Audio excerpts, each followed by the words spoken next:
because we stand on the shoulders of giants to go farther than humanity has ever been. We will add our names to the rolls of the greatest adventurers in history. Every day, every mission, we advance this calling. We are NASA. And after 60 years, we're just getting started.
This is Mission Control Houston. Good evening. Today is Thursday, March 14th, U.S. time. You are looking at a live view of the inside of the International Space Station Flight Control Room at the Johnson Space Center in Houston, Texas. Teams here have recently conducted a go-no-go poll for the docking of the crew of the 58S Soyuz. This is the Soyuz MS-12 vehicle to dock to the International Space Station, and we are go. 32. Leading the flight teams here today, Flight Director Rick Henfling, you see at the forward end of the screen. Behind him, astronauts Doug Wheelock and Thomas Pesquet. They're serving as Capcom, and you may hear their voices on the space-to-ground loops up to the crew members of the International Space Station. We're now tracking a docking at 8:07 p.m. Central Time tonight, just about 50 minutes from now. That is correct. Burlock, You're looking at a live view. the command has been sent.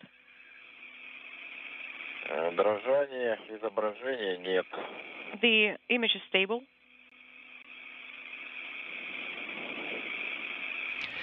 You're looking at a live view of the Soyuz MS-12 vehicle looking down at the Earth now. What is the range?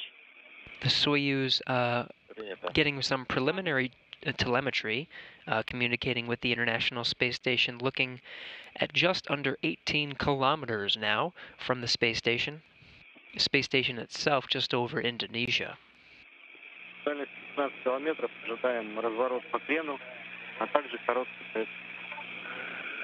Unintelligible. Copy. The time is 03:17:12.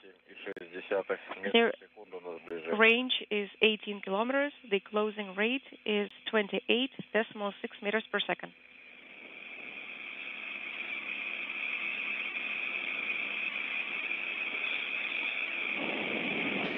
You may be hearing some translation of the crew inside the Soyuz MS-12 vehicle. That crew launching earlier today at 2:14 p.m. Central Time. On board now is the Soyuz commander, Alexei Ovchinin, flanked by two NASA astronauts, Nick Hague and Christina Cook. They're on track for a docking again at 8:07 p.m. Central Time tonight. At the time of docking, will officially begin Expedition 59. Currently on board the International Space Station, Expedition 58 members Anne McClain of NASA, David Senchuk of the Canadian Space Agency, and Oleg Kononenko of Roscosmos, and the current space station commander. The current time is 03:18:25. The range is 16.8 kilometers, and the closing rate is 26 meters per second, and the station is right at the center of the periscope.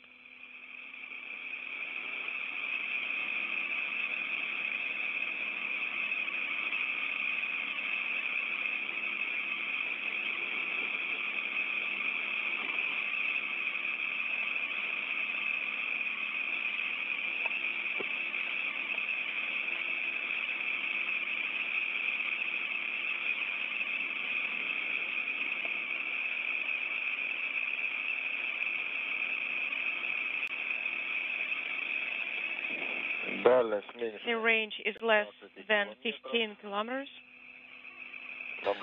We're now over 5 hours into the flight of MS-12, again launching at 2:14 p.m. Central Time this afternoon, 12:14 a.m. local time in Baikonur from Launch Pad 1 at the Baikonur Cosmodrome. This is a replay from some of those activities that occurred in the middle of the night Baikonur time, lifting off from Launch Pad 1. That first stage that you're seeing burned for 1 minute and 58 seconds as planned. A 9-minute journey from the pad into orbit. At 03:22, we're expecting an automatic mated. It was a textbook ascent in the middle of the night. Crew was inserted into orbit and began a four laps around the Earth. That was a good. At the time of docking, it will be 4 laps. Again, 8:07 p.m. Central Time tonight, tracking for a docking with the International Space Station's Rassvet module. This is on the Earth-facing side. Have registered signal acquisition from Kursk set. The range is 13.1. The closing rate is 20. At this time, the Soyuz vehicle tracking just about 13 kilometers from the International Space Station at a rate of just over 20 kilometers per hour. Teams of Mission Control Moscow monitoring the Soyuz vehicle and its approach to the International Space Station. This is an overhead view of that control center. And of course the teams here in Mission Control Houston.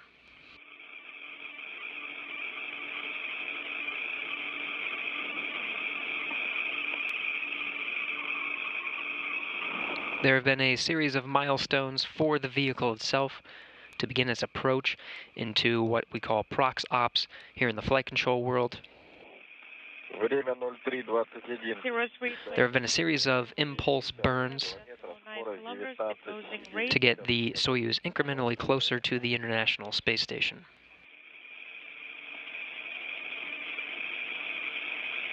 At this time, there have been 3 successful impulse burns.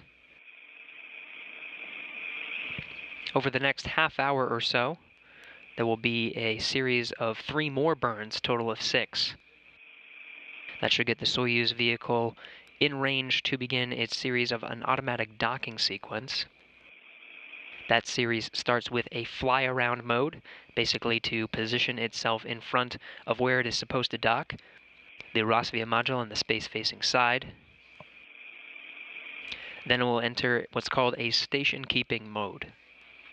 At this time, the Soyuz vehicle and the International Space Station will be flying in tandem side by side, basically holding its position. The time is Once this position is confirmed, final approach will commence, the range. and the Soyuz will move slowly in for a docking again at the Rassvet module. The rate is 18.1. The station is at the center of the periscope.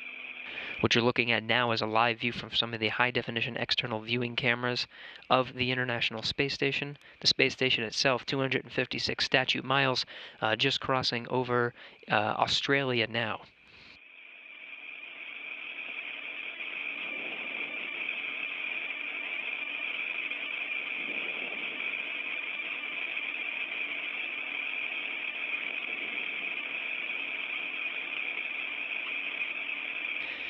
In the view here, you're seeing the Canadarm2, the station Canadarm that currently does some maintenance work on the outside, as well as captures cargo vehicles as they approach the International Space Station for a berthing.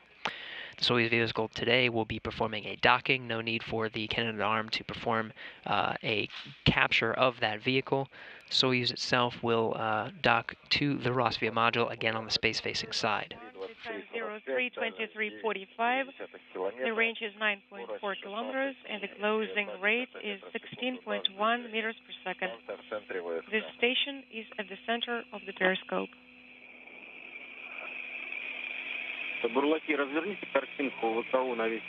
Burlux, unintelligible. Copy.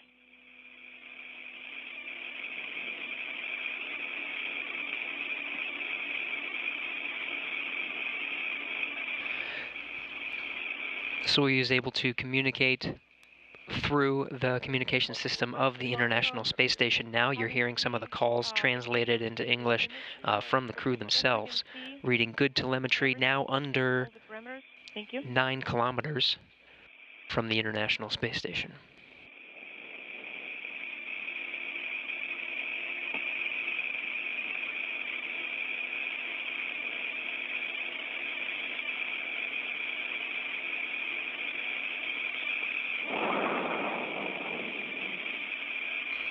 Getting some of the first views from the Soyuz vehicle itself. 0325. You can see the crosshairs pointing right towards the outline of the International Space Station. Rate is 14 13.4 meters per second. A lot of data here on the screen, but focus on the bottom left. That is the range and the range rate. You can see in Cyrillic the distance and the speed or velocity at which the Soyuz is approaching the International Space Station. Now just about to cross under 8 kilometers from the station at a rate of just under 14 meters per second.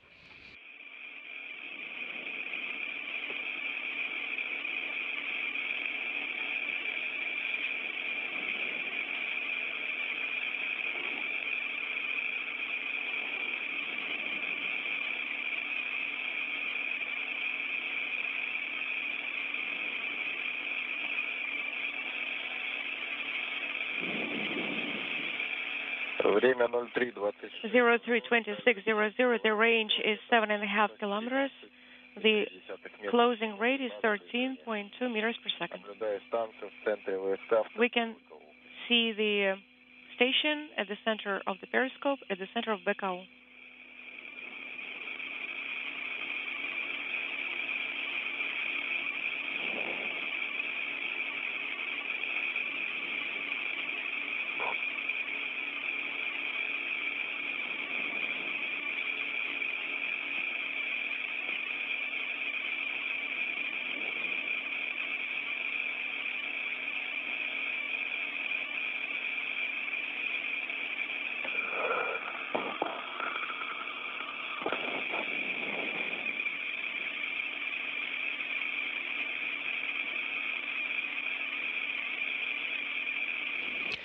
Everything tracking well so far.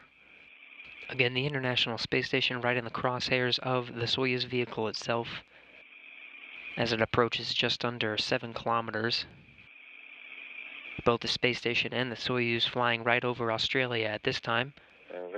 The time 03:27:17. The range is 6.5 kilometers. The closing rate 12 meters per second. It is the closing rate, and the station is both through the periscope and on the video monitor.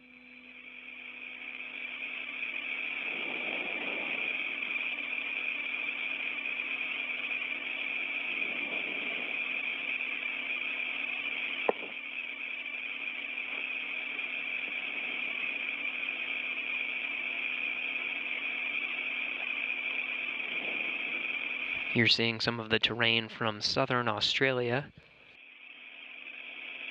The International Space Station will remain in an orbital daytime as it passes over the Pacific Ocean towards the United States.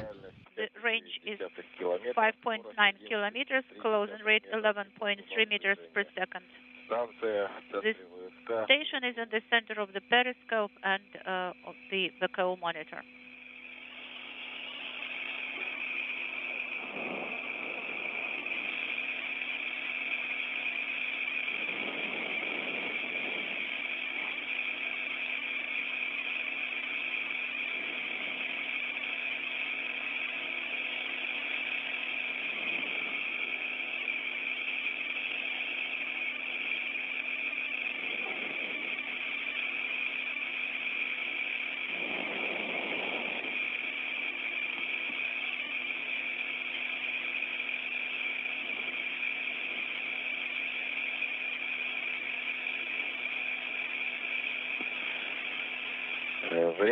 The time 03:29:10.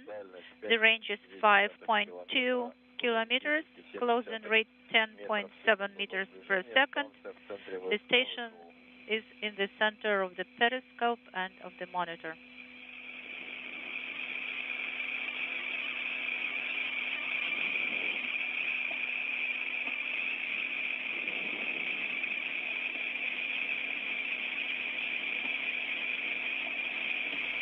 Again, the Soyuz MS-12 vehicle, currently on board Alexei Ovchinin as commander, flanked by 2 NASA astronauts, Nick Hague and Christina Cook.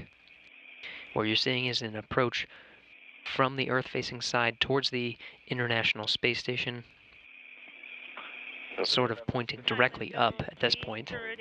30:00. The range is 4.7 kilometers. Closing rate 10.3 meters per second. The station is in the center of the periscope and the video monitor.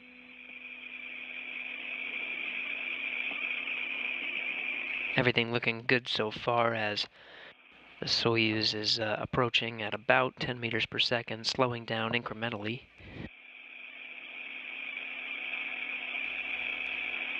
Once the Soyuz completes its station keeping mode, flying side by side with the International Space Station, it'll approach at a glacial rate of about 1/10 of a meter per second to ensure a safe docking to the Rossviet module that's on the Earth-facing side of the International Space Station, where we're pointing just about right now.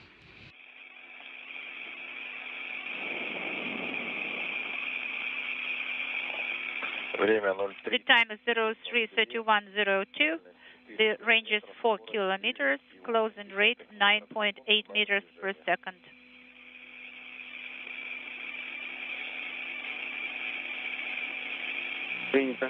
Copy. Purlox.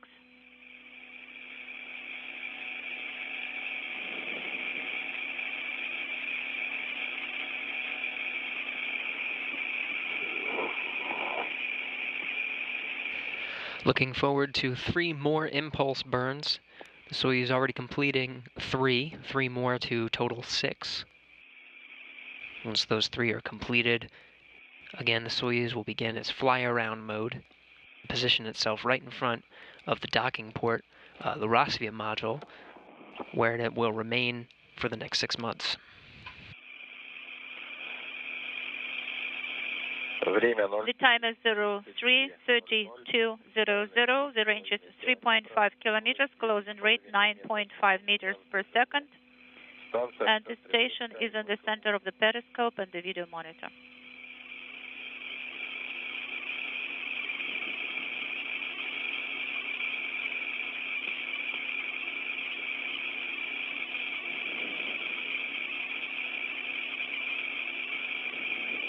СКД-3.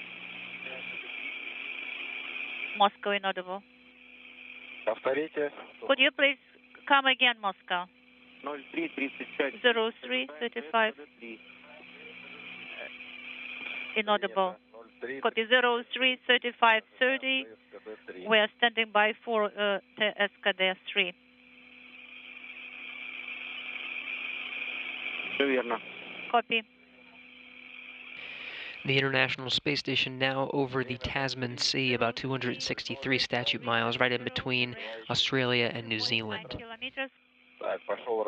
And now we should have good daylight shifting to until just before docking.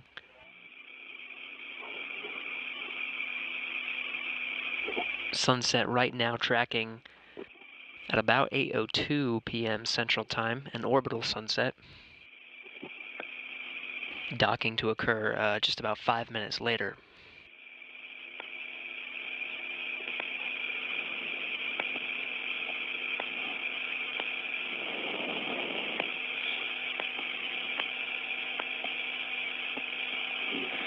Ник, перейди на формат. Nick, could you please select the control display?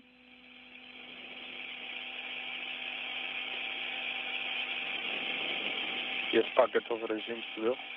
Принял. Есть подвод режим стабил. So we have the stable mode. We have СКД activation 03:34:03 is the time. Acceleration 0:43. 10 seconds.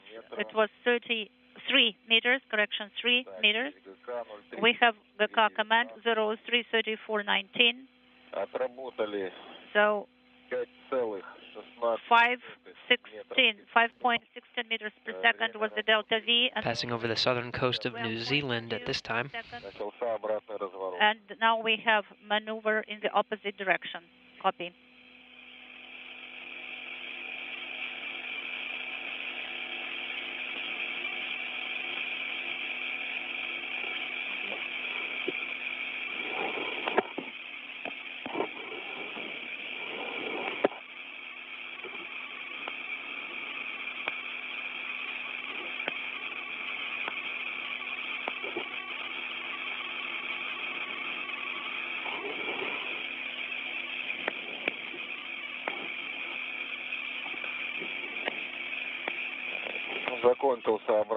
The maneuver is complete. I have the station in the middle of the periscope, and I have signal acquisition from the first set of course. The range is 1,954 meters, and the now locking on to some of the first views of the Soyuz MS-12 from the International Space Station. Space station tracking 265 statute miles over the South Pacific Ocean just south of the coast of New Zealand. Good readouts from the crew. The Soyuz vehicle itself just under 2 kilometers from the International Space Station. The rate at this time has slowed to under 5 meters per second. Can you please send R5 command? Okay, Romeo 5.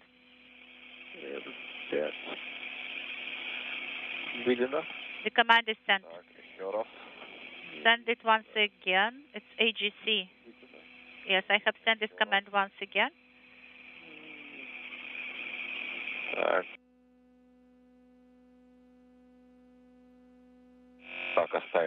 Now let's leave it like that. No, let us send it, this command once more. Now it is better. The time is 03:36:43. The range is 1,600 meters. Inaudible.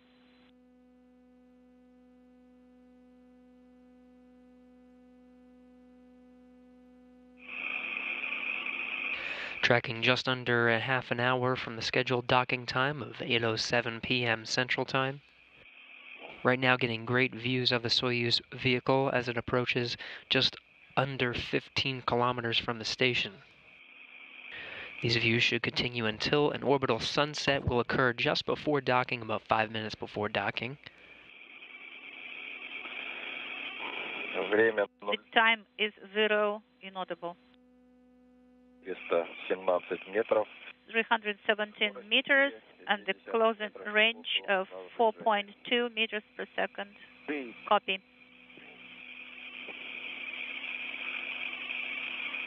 can see the Soyuz vehicle approaching from right underneath. The docking port for today is the Rassvet module on the Russian side of the International Space Station, on the Earth-facing side. If you were looking at the station as it was flying now, it would be sort of the bottom of the bottom portion of the station.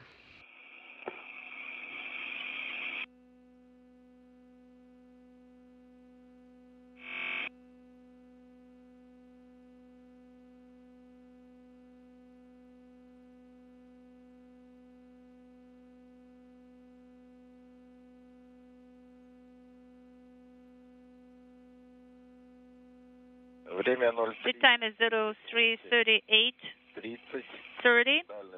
The range is 1,700 meters, and the closing rate is 3.9 meters per second.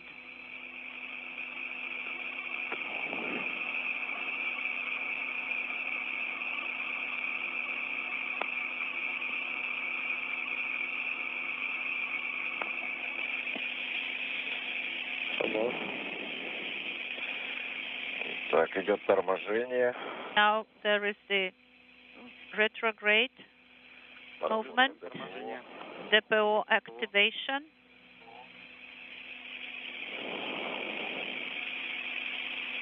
Дальность километр. The range is 1 kilometer, closing rate 2.9.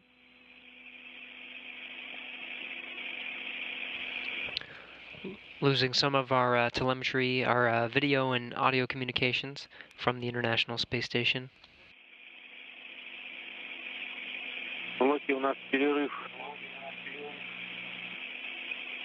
Maybe coming in, but we should have some solid communications just about 7:46 p.m. Central Time. We have a LOS on Ku band, so 03:39:53. The range is 900 meters. Closing rate.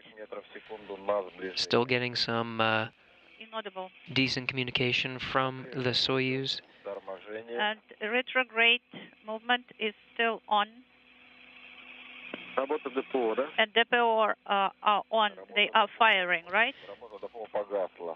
We have this LED not illuminated anymore. The time, inaudible.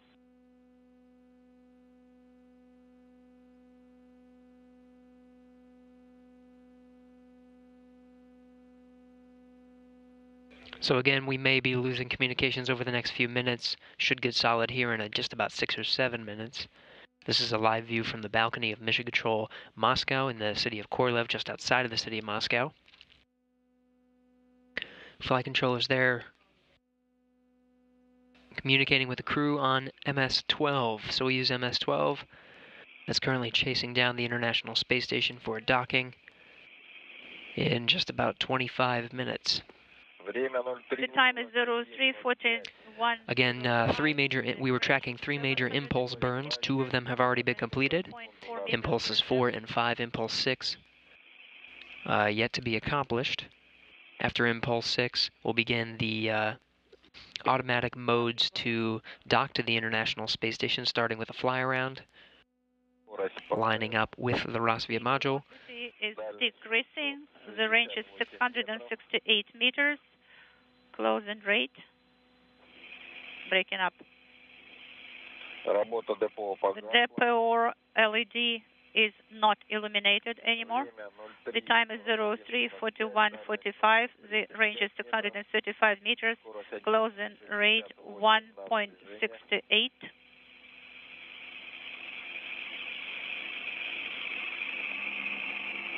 Now getting some good communication.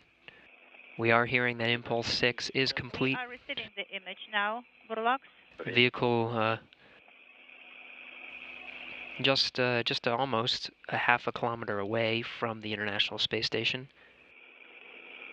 slowing down to less than 2 meters per second. The time is 03:42:25. The range is 570 meters. Closing rate 1. Inaudible.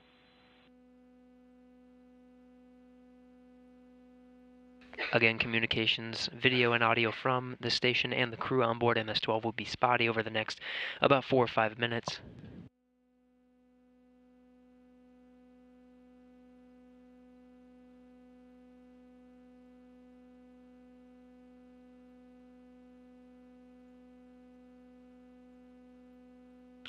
Again, the major impulse burns have been completed at this time, all 6.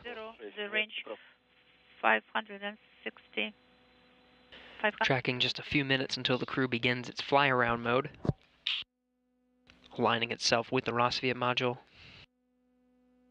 and preparing for station keeping, where it flies side by side with the International Space Station until it's ready for its final approach.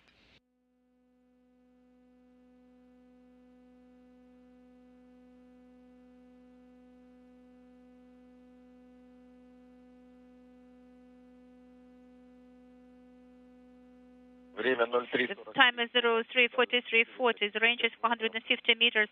Closing rate 1.4 meters per second. Copy, Burlaks. We are not receiving the image.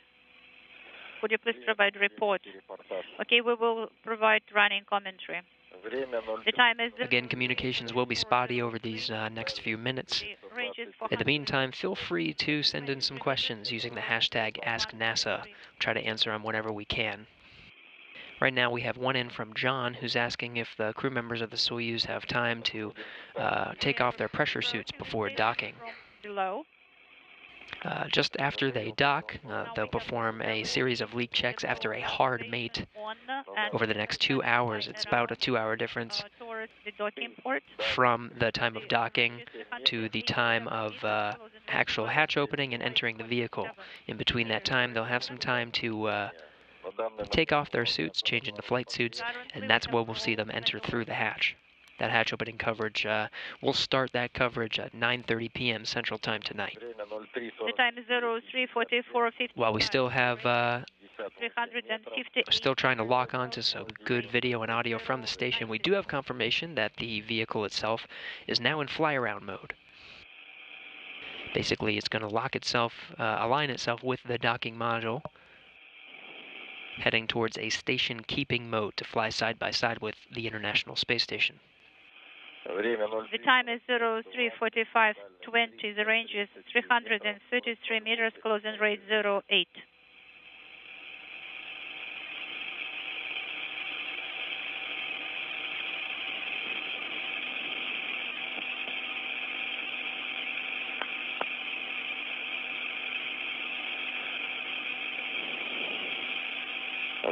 The time is 03:45:45. The range is 320 meters. Closing rate 076.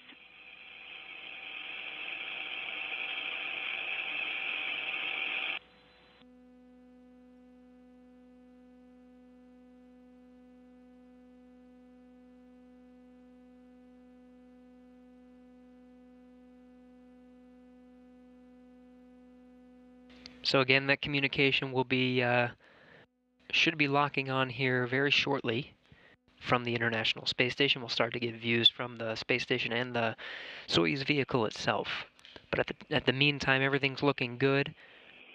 The spacecraft's approach slowing down to a rate of less than a meter per second. The range is 285 meters, closing rate 07. The vehicle itself is in a fly-around mode, tracking for station keeping mode. That's where it's flying side by side with the International Space Station, tracking for that time in about 3 or 4 minutes from now. The time is 03:46:58. The range is 270 meters, closing rate 045.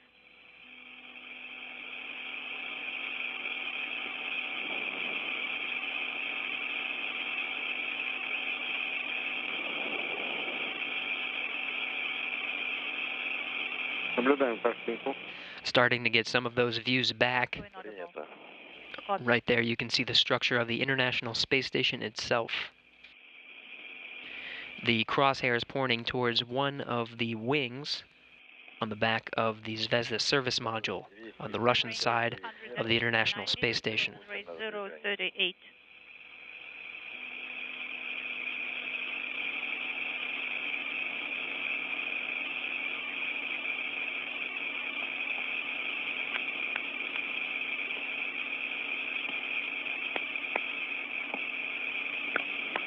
Crosshairs now, we're at the Functional Cargo Block, the FGB, first module ever launched of the International Space Station into space more than 20 years ago.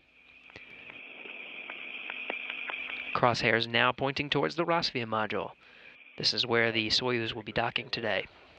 There is the switch over of antennas. K-15 final approach, Prichal. On the first set of course display, the range is 225 meters, closing rate 04. Now we have roll. Great views of the Soyuz itself from the high-definition cameras on the outside of the International Space Station. The space station itself right over the southern Pacific Ocean. Again, it's beautiful views as we're in an orbital daytime. We're expecting a sunset around 8:02 p.m. Central Time.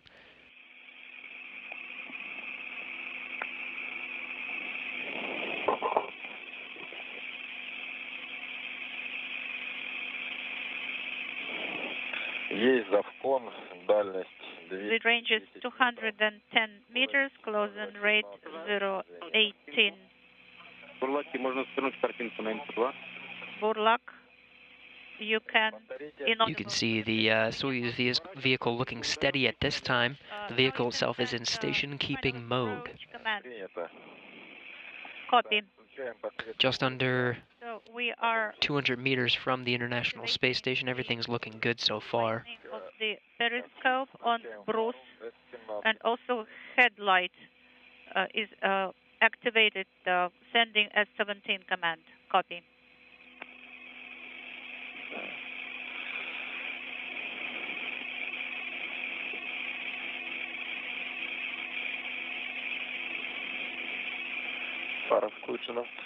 The headlight is on. ON. Copy.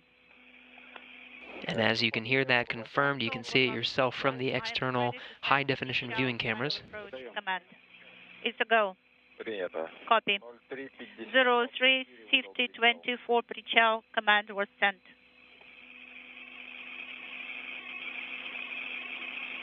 Ahead of the timeline, the crew of Soyuz MS-12, Alexei Ovchinin as the commander, issuing a final approach earlier than scheduled. I'm observing the approach. It's now 197 meters. Its range 063 is the closing rate, and it is increasing.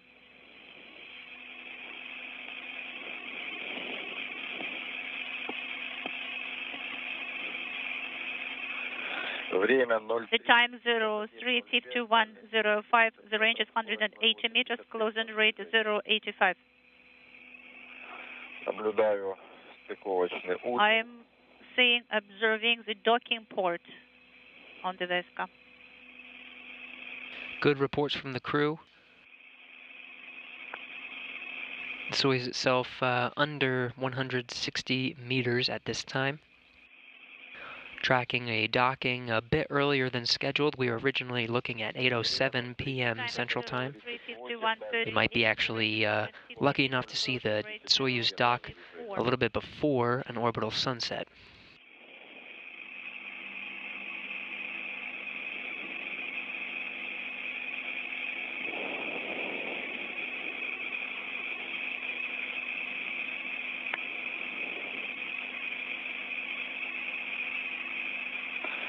The range is 130 meters. Closing rate 068. Copy.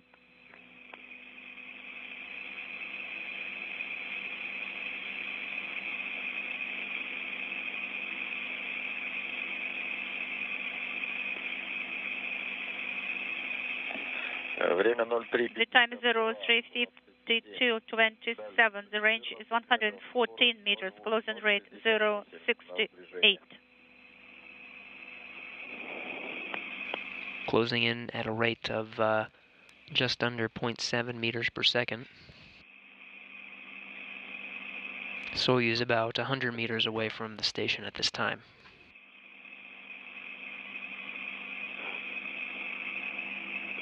Once it gets a little bit closer to the station, it'll slow down to about 1/10 of a meter per second.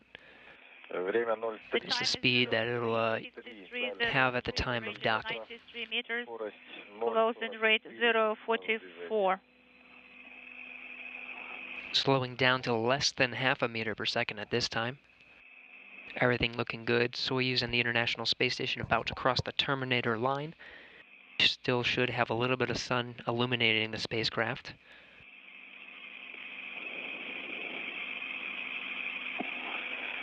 The time 035332.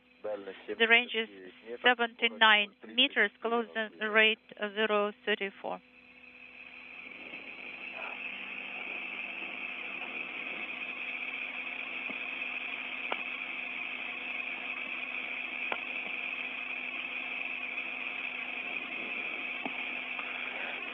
Время 035358. The range is 70 meters. Closing rate 034.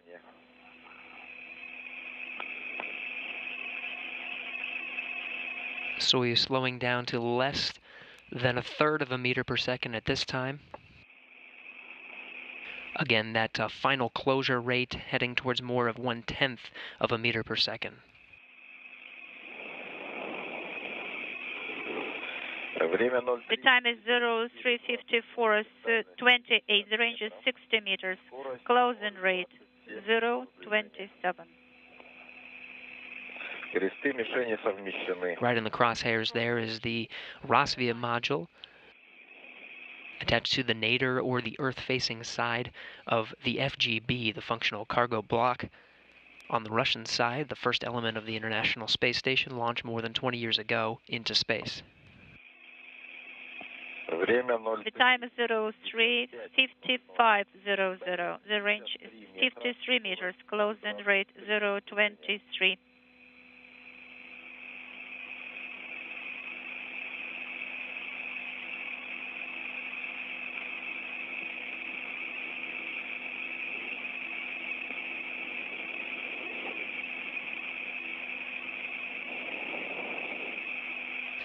Less than 50 meters from the International Space Station at this time.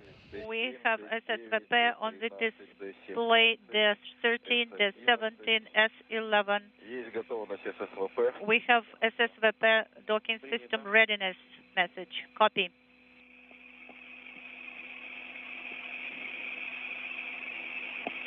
The time is 03:55:48. The range is 40 meters. Closing rate 014. 14.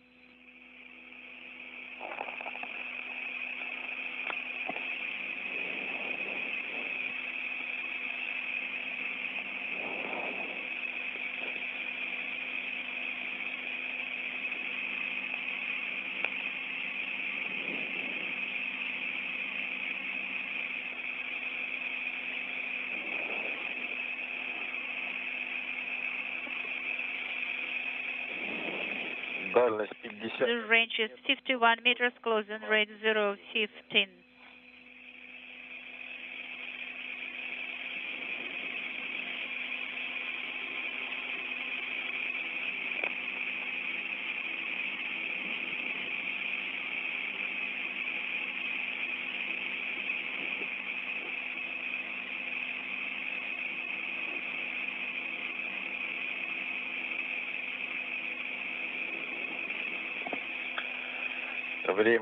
Good readouts from the crew. Again, we're tracking an early docking today of the Soyuz MS-12 vehicle to the International Space Station. The crosses of the target are aligned.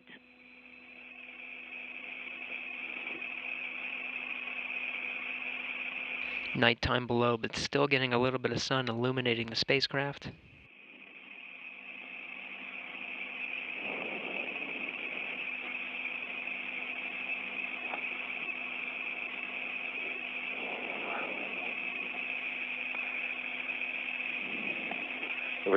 The time 03:57:35. The range is 32 meters. Closing rate 015 meters per second.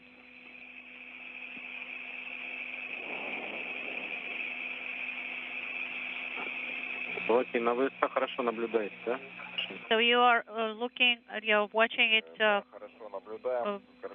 through the periscope. Yes, the image is very stable. The crosses of the target are aligned with the electronic crosses. The range is 28 meters, closing rate 015 meters per second.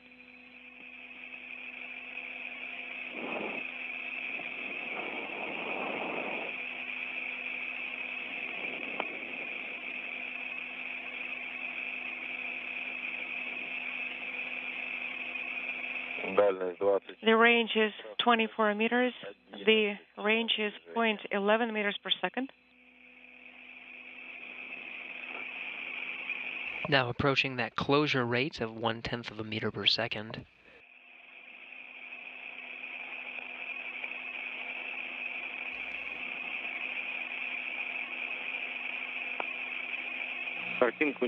We cannot see the image. Please report verbally what is happening. The SSVP readiness has been confirmed. Copy.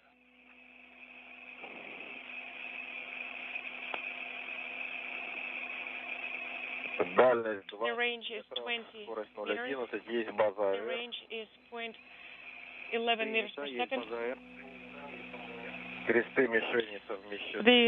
The crosshairs have been aligned. There is a slight misalignment with the electronic crosshairs.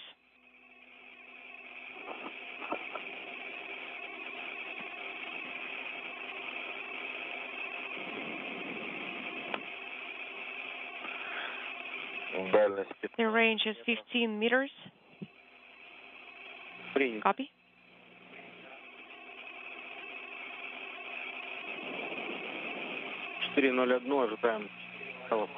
Unintelligible. Copy.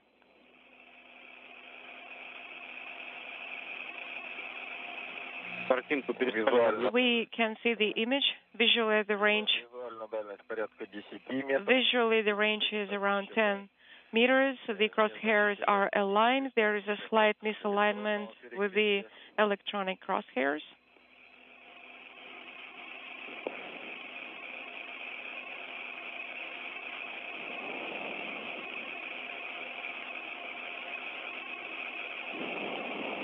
We're in the final moments. Soyuz MS-12 and the 3 crew members aboard scheduled to dock early today. Everything looking good for docking earlier than scheduled.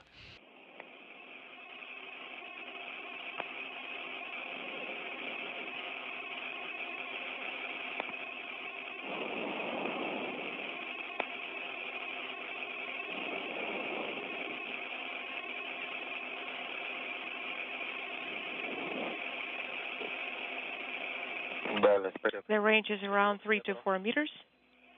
The crosshairs are aligned. Just around 3 meters away.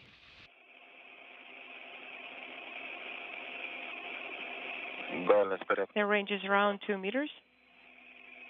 Around 2 meters. We are expecting contact. Stand by for confirmation of contact and capture.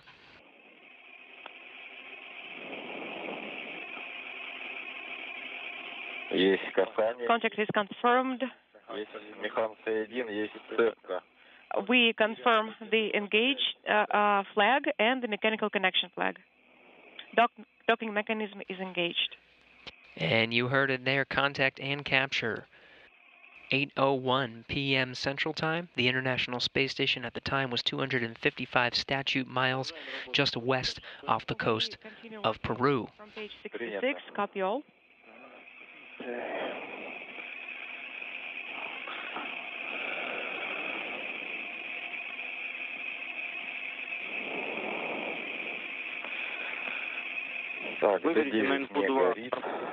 D9 is not illuminated. Copy. Can you please repeat, Moscow? Please select SSVP. And just as the sun sets Copy. on the International Space Station, entering an orbital nighttime, concluding the trip from Earth to the International Space Station of the Soyuz MS-12 vehicle. Just over 5.5 hours from the time of launch, docking early Spherical tank at 8:01 p.m. Central Time. and 221. The International Space Station and the Soyuz vehicle with the 3 crew members on board MS-12. 255 statute miles over the Pacific Ocean just west off the coast of Peru. Unintelligible is not illuminated. Copy. Please activate, or rather send R7. Copy. In work.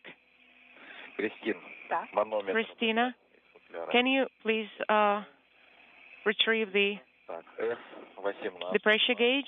Copy. The floodlight? Copy.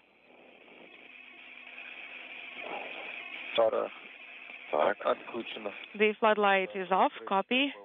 Close RPV 1.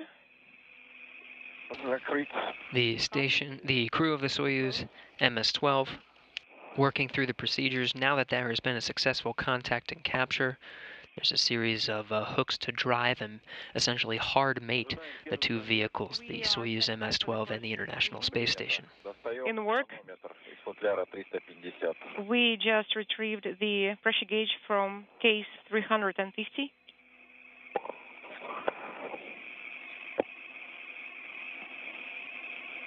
Before this time of actually pulling the station in, using these hooks and driving them, the time is 04:30. The crew conducting a series of pressure checks, making sure everything's okay from both sides.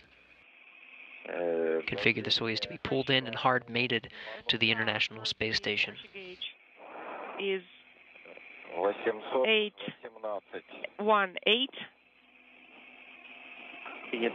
Copy.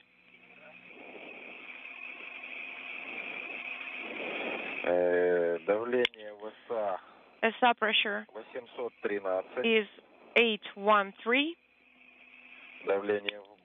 BO pressure is 823. The instrumentation compartment pressure is 840.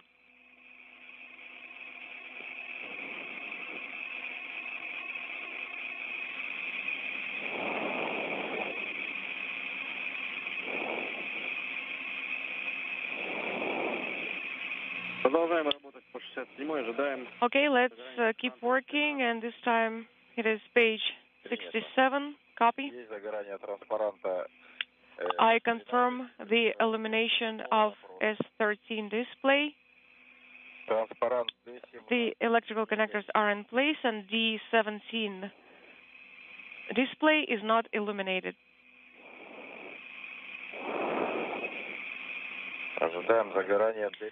We are expecting the activation of D15 display. Copy.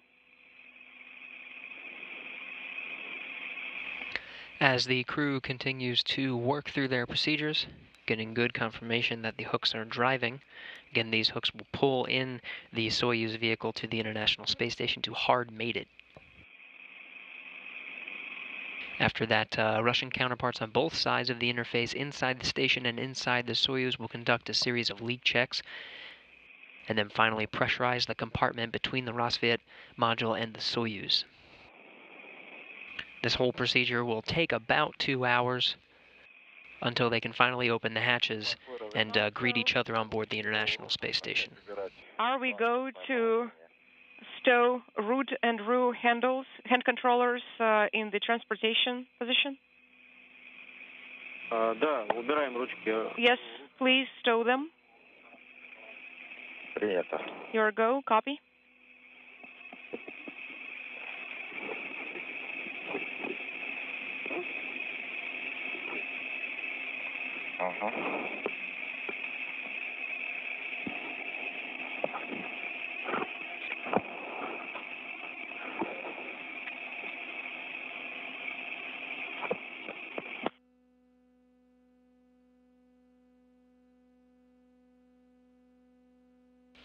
And with that, you have good confirmation. The hooks are closed.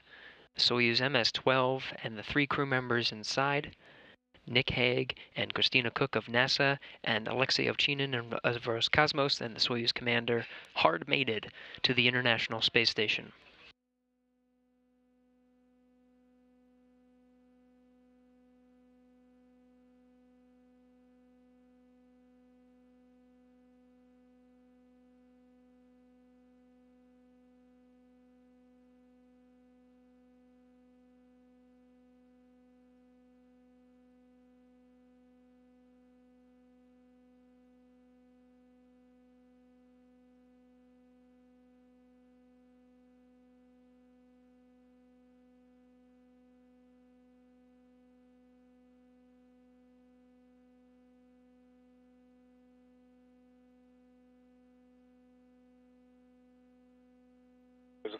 To the correct position, and then you can stop the recording.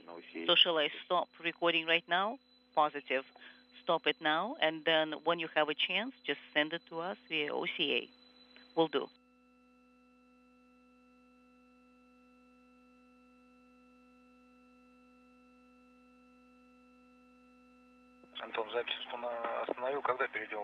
Anton, I switched the recording. I stopped it now. When are we going to switch to SG2?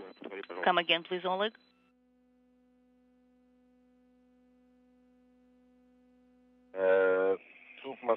Moscow, Perlak 1, D15 flag is illuminated, D13 flag is not illuminated, and we're standing by for G17 flag illumination.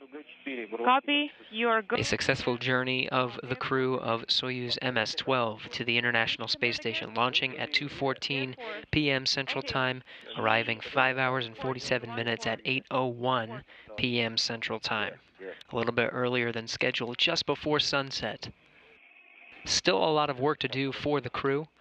Now that the Soyuz vehicle is hard mated to the International Space Station, the Russian counterparts on both sides, that includes Alexei Ovchinin on the Soyuz side and Oleg Kononenko on the station side, perform a series of leak checks and then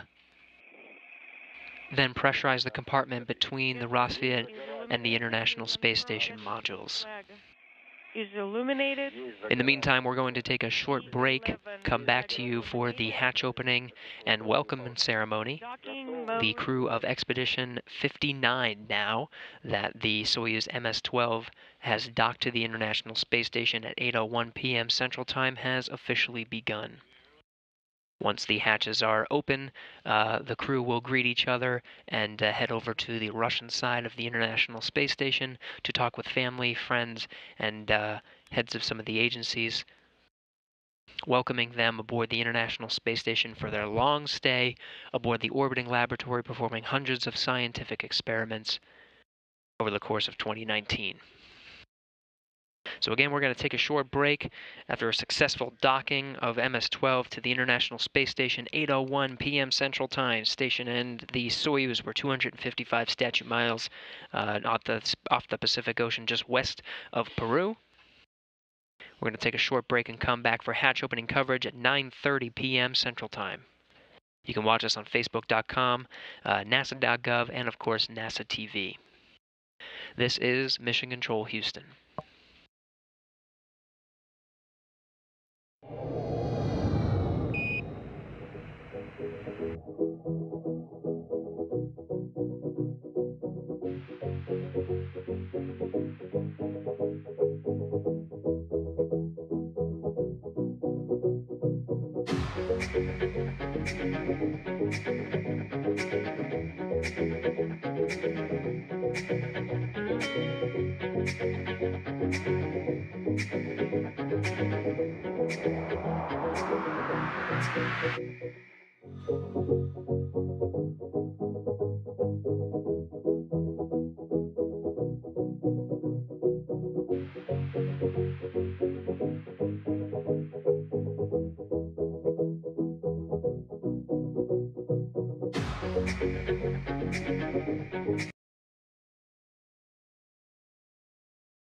This is Mission Control Houston. Good evening. You are looking at a live view from the International Space Station as it passes over the Pacific Ocean into an orbital nighttime 258 statute miles over the South Pacific Ocean. The view is one of the high-definition external viewing cameras on board the International Space Station looking at the Soyuz MS-12. Inside the vehicle, 3 new crew members to join Expedition 59 aboard. They consist of Alexei Ovchinin, the Soyuz commander from Roscosmos. He has taken the journey flanked by 2 NASA astronauts, Nick Hague and Christina Koch. The 3 crew members are working with the 3 crew members aboard the International Space Station on the other side of the hatch. Those crew members now of Expedition 59 that formally began at the time of docking of Soyuz MS-12. That includes the Space Station Commander Oleg Kononenko, Anne McClain of NASA, and David Senchuk of the Canadian Space Agency. Right now, the crew members are undergoing vestibule checks. They are checking the leaks or making sure there are no leaks between the Soyuz itself and the International Space Station. This is a long leak check that will take place over the next about 20 minutes. It's been quite a journey for the Soyuz MS-12 crew. All of that happened during today, March 14th. Starting at launch from the Baikonur Cosmodrome, back at the launch pad number 1, the Expedition 59 crew lifted off in the Soyuz MS-12 right on time, 2:14 p.m. Central Time. In Baikonur, the time was 12:14 a.m. March 15th. A textbook ascent into orbit. It's a 9-minute ascent through 3 stages to insert the Soyuz into orbit. Solar arrays were deployed, and it began a fast-track rendezvous to the International Space Station the same day, March 14th, U.S. time. Once in orbit, the Soyuz made 4 laps around the Earth, totaling about a 6-hour journey, and docked to the Earth-facing side of the International Space Station. It was a slow and steady approach. Here's a replay from those activities earlier tonight, this evening. That docking time was a bit ahead of schedule, originally scheduled to be docked during an orbital sunset, but just was able to make the glisten of the sun right on the vehicle, a docking at 8:01 p.m. Central Time. The module it's currently docked to now is on the Earth-facing side of the International Space Station, a docking port on the Russian segment called the Rassvet module. Crew members again on both sides of the hatch.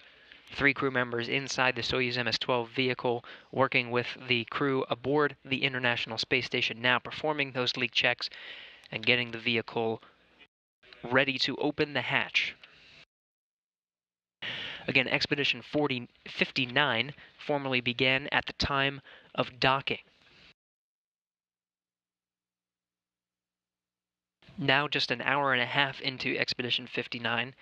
The hatches will open very soon here, after the leak checks, and the expedition crew members will be able to join each other in the Russian segment of the International Space Station for a brief welcome ceremony.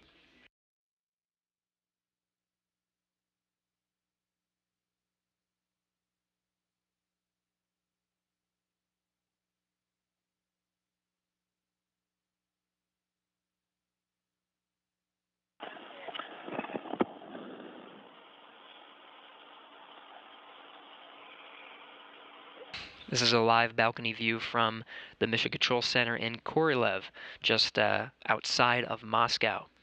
Teams here have been watching over the Soyuz vehicle and the crew inside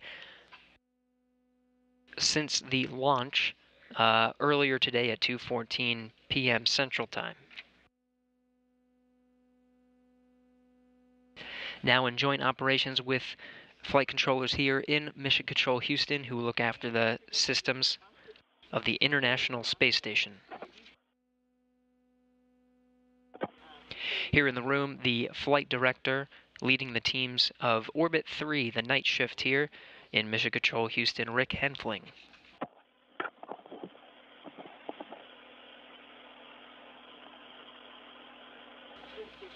Next to him is Doug Wheelock, the Capcom. You may hear his voice up to the crew as they begin their voice checks for the welcome ceremony after hatch opening.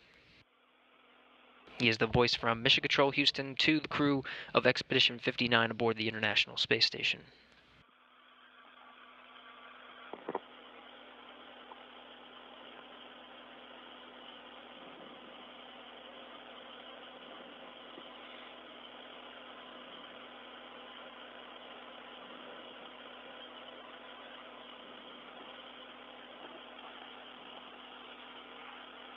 The last sunlit views of the MS-12 vehicle as we enter into an orbital nighttime.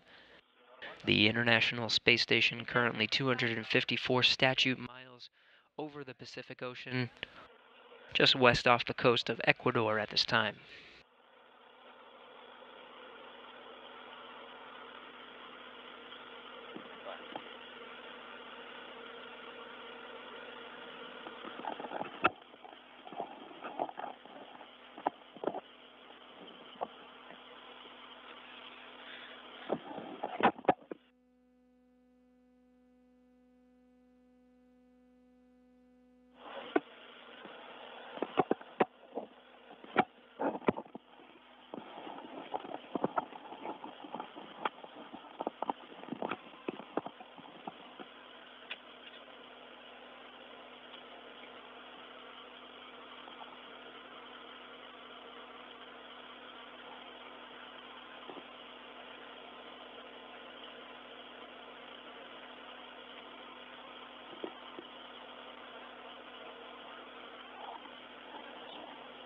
Glasses.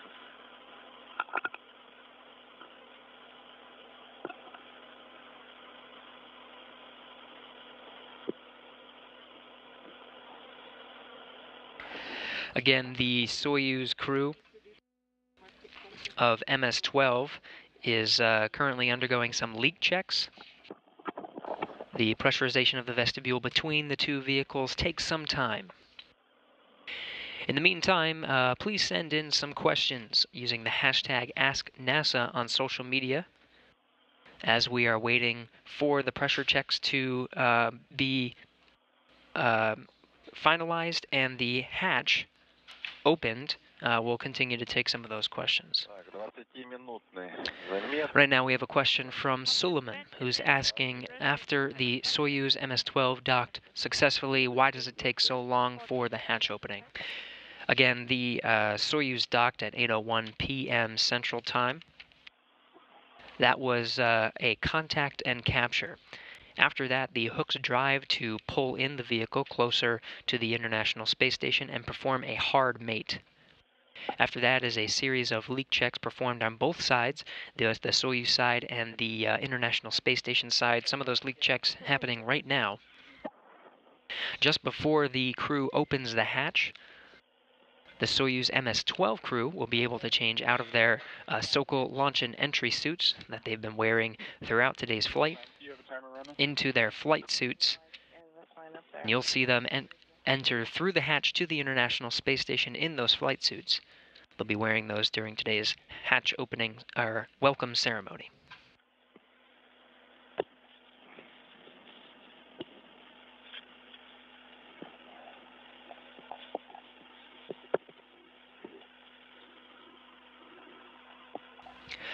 We have another question from German, who's asking, this is probably a silly question, but is the International Space Station visible from Earth's surface? Not a silly question at all. In fact, the International Space Station is one of the brightest objects in the sky when it's passing right overhead. You can see when it is passing overhead and get text updates based on your geographic location. just visit the website Spot the Station. Type in where you are and it'll text you when the space station is passing overhead and from which direction. Again, the space station is one of the brightest objects in the sky when it's passing over your location.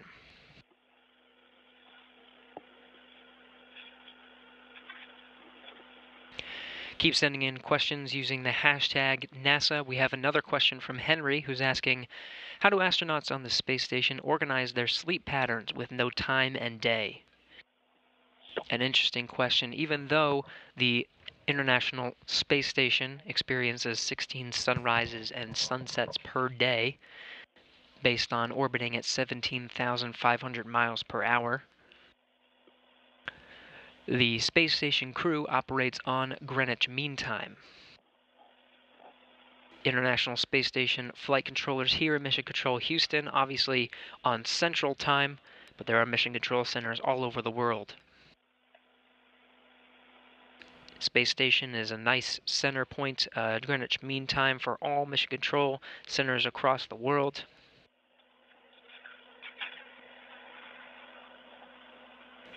Teams here in Houston, of course, having to adjust to the daylight savings time that occurred on Sunday. Space Station crew operating on Greenwich Mean Time did not have to adjust for daylight savings.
This is a live view from the balcony of Mission Control Center over in Korolev, just outside of Moscow. Teams there have been working with teams here in Mission Control Houston. The reading is 725. 725. Принято 725. Copy 725.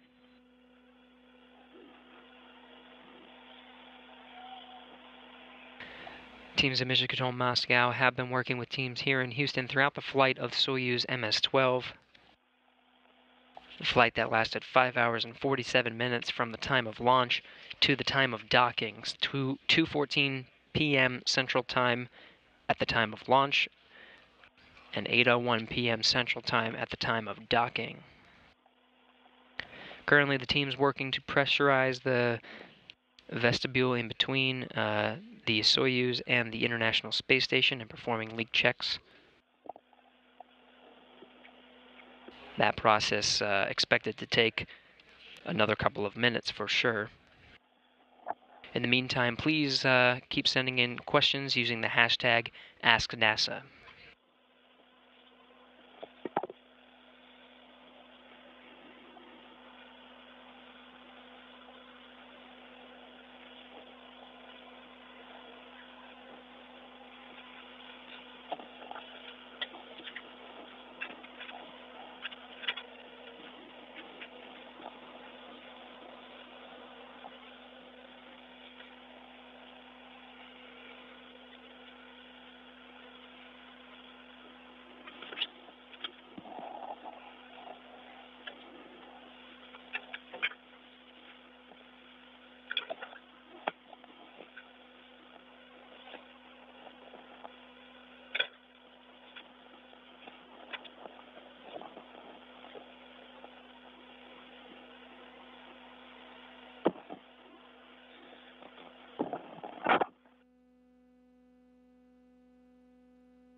Да.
Кристин.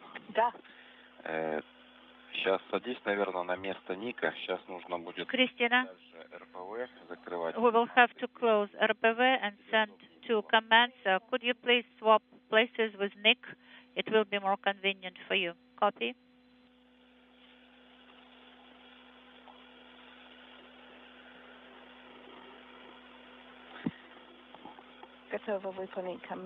I am ready to send command.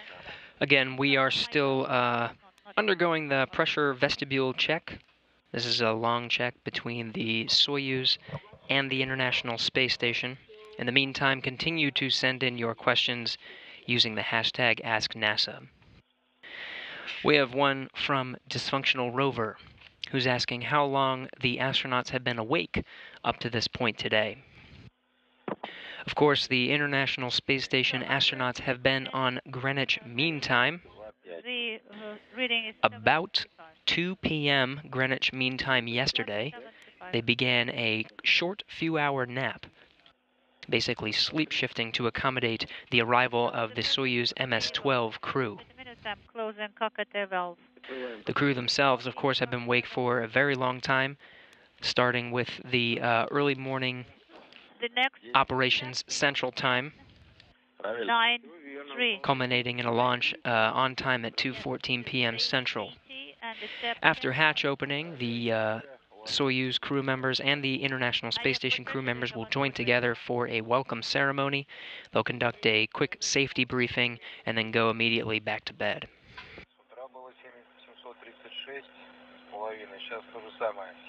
736.5, and it was the same in the morning. 736.5. Copy. Christina, now close RPV air supply. RPV 1. Copy. RPV 1 is closed. Copy. Now send S5 command. КВД КВД СУ-ОБ. This is S5 command. Yes, that's right. The command is armed and sent. Copy. And LED is on. And please prepare 7-6 command of Sierra 6. And I will tell you when to send it. So 7 or Sierra 6 command is armed.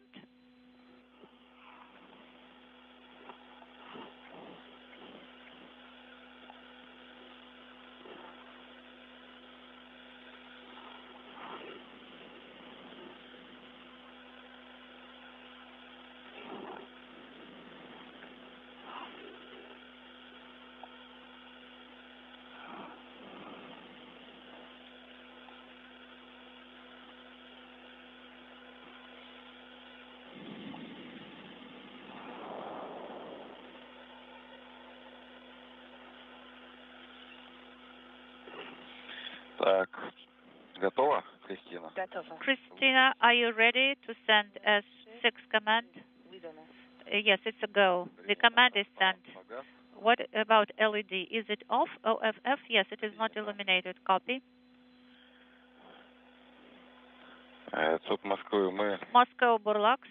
Подскажете, когда действие рамочки делать? So, will you tell us when we should do the actions in the frame here in the box. Yes, we are standing by for the hatch opening.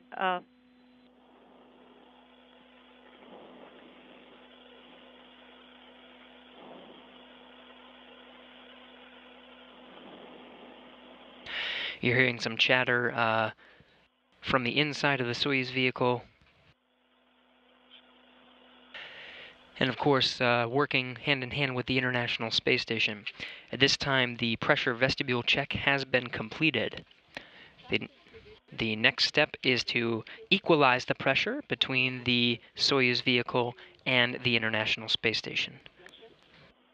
Of course, once that is equalized, one of the next steps is to actually open the hatch between the two spacecraft and join the two crews together. In the meantime, continue to send in questions using the hashtag AskNASA. This next one comes from Emma, who's asking, how long are the work shifts on the International Space Station ground teams in Mission Control Houston? And are all the positions manned 24/7? This is a live look at the International Space Station Flight Control Room in Houston, Texas right now. Of course, with the operations of the Soyuz being docked to the International Space Station, quite a team here representing the third shift of the day, Orbit 3. That is one of 3 shifts that are all about 9 hours each, with a 1-hour handover in between those shifts to hand over responsibilities to the next person.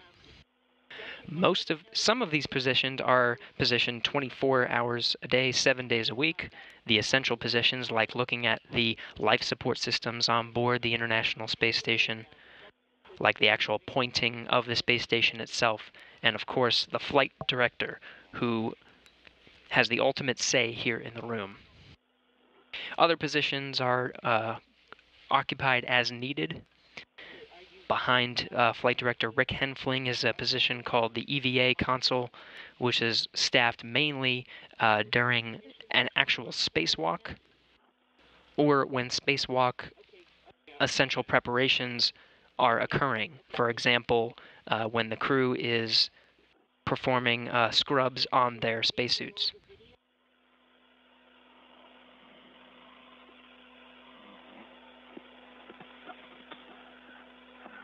ЦОП Москвы. You're getting a look at Mission Control Moscow. Just after docking, a news conference occurred between Associate Administrator of Human Exploration for NASA, Bill Gerstenmaier, and Dmitry Rogozin, the head of Roscosmos. Let's get a look at what they had to say shortly after docking at 8:01 p.m. Central Time.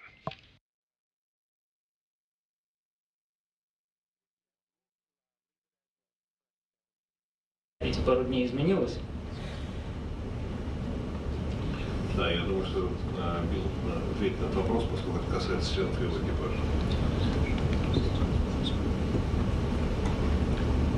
Again, we're working with Roscosmos to finalize the flight plan for this year, and in that flight plan, our crews will end up staying a little bit longer. The U.S. crews will, and that will allow the UAE expedition in the fall. Да, я хотел бы сказать, что мы работаем с Роскосмосом для того, чтобы принять окончательное решение по программе полета на 2019 год. Действительно, члены нашего экипажа, американского экипажа, задержатся на станции чуть дольше, и такая задержка поможет возможности полета экспедиции астронавта Объединенных Арабских Эмиратов. То есть, простите, я правильно понимаю, что оба, и Кук, и Хейк? Нет, неправильно.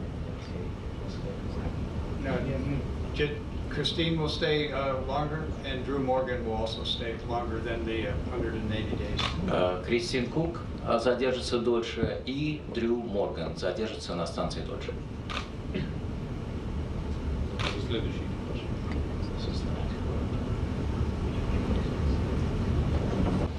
Rob Navius from NASA Television for Mr. Gerstenmaier and Mr. Rogozin. The launch abort back in October triggered a tremendous amount of replanning to get the program and the partnership back to where we are at today with this success.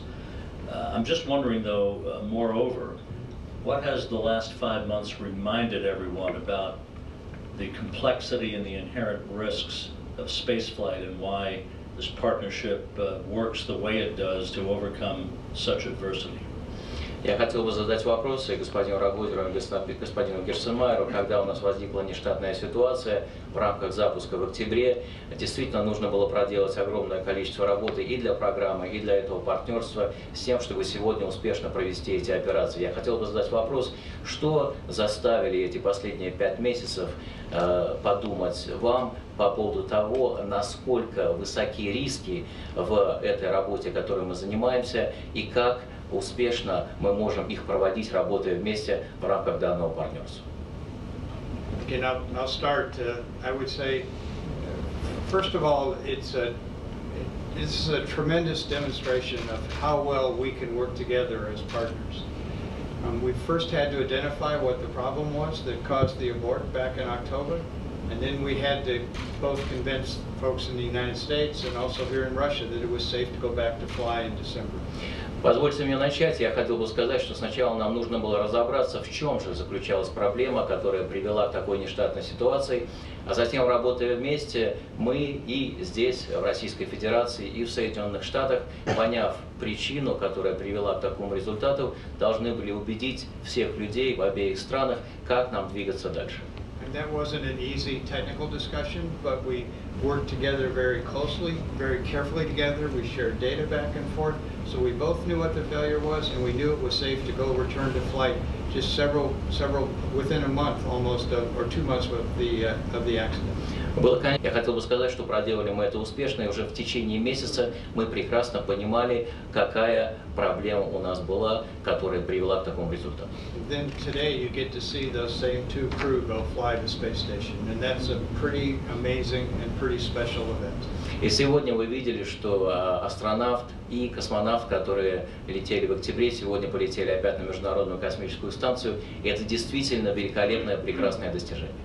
But I think, again, this reminds us how difficult our business is, how we make the easy or the hard look very easy, but in reality, behind the scenes, there's a tremendous number of specialists working every day to make sure these spacecraft fly safely, and we can build strong plans for the future.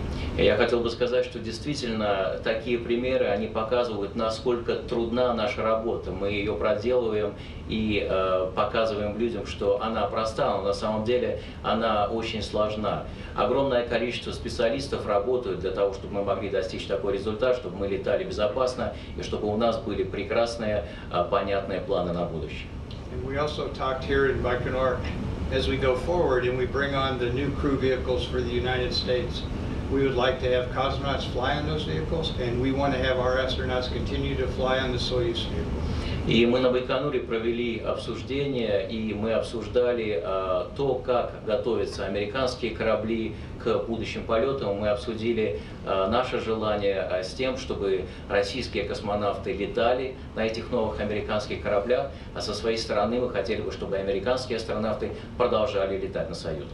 So by keeping our programs integrated and working together, we can do much more than either one of us could do alone. Я хотел бы сказать, продолжая интегрировать наши программы и работая вместе, мы действительно можем достигнуть намного большего, ежели мы работаем в одиночку. And the challenges of deep space, the challenges of going to the moon, the challenges of being independent from the Earth, all require us to have the best from our specialists in Russia, our specialists in the United States, to work together to solve these problems and show the world how we can work together and what amazing things we can accomplish if we work together. И, конечно же, много вызовов получается. But we should never forget how difficult our business is and never think that it's easy, because when we start thinking it's easy, that's when we get in trouble. Но нам никогда не нужно забывать, насколько трудна наша работа, потому что когда мы начинаем думать, что она легка, именно тогда и возникают проблемы. Да, я хотел поддержать господина Костромайера, потому что действительно иногда удивляют меня некоторые высказывания, вроде даже достаточно опытных людей, которые всерьез говорят о том, что, мол, в советское время или там, в прошлые времена пуски пилотируемых кораблей становились рутиной, это было обычное дело. Слушайте, это говорят люди, которые щеки надувают, в этом ничего не понимают. Значит, никогда пилотируемые пуски не были рутиной. каждый пилотирует пуск и в советское время, и в новороссийское время всегда событие очень такое тревожное, очень волнительное, крайне unique, special и что event. важно еще здесь сказать, то что обычно ошибки совершают очень опытные люди. Usually mistakes are made by the most experienced people. Пилотское удостоверение. You know, when I was passing the exams to be certified as a pilot, they asked us a question: in which kind of weather do most accidents happen? And the answer was very simple. It's when the weather is easiest, because people relax, they lose their vigilance, and that's when issues arise. And that's the same scenario here. The issue that happened on October 11th was not a technical issue, it was a human issue. And behind the human issue is this very important word, irresponsibility. The people who made this mistake, they are very experienced people, and that's what surprises me the most.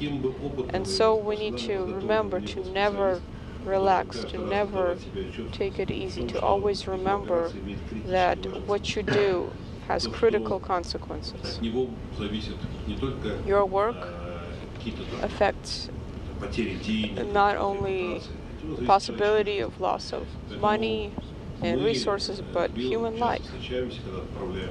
And so often when we send off our joint crews to space, we meet and we are alarmed, we are emotional.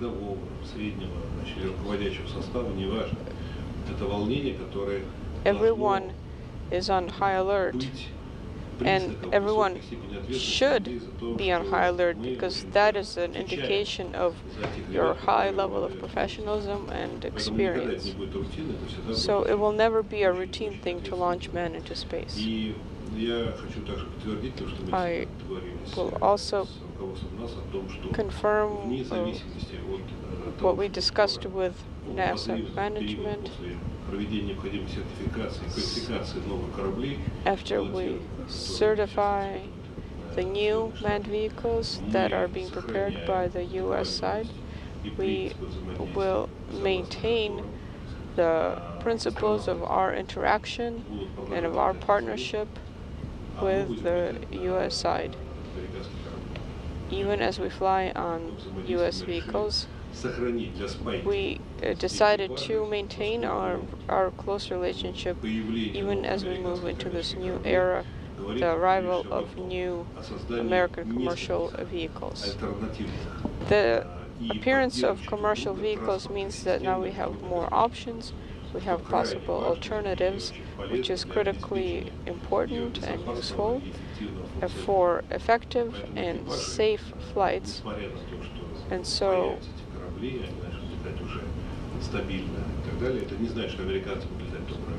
the crews will be flying on both types of vehicles. We will be mixing the crews even as the US commercial vehicles become available. We will continue flying on both types of vehicles.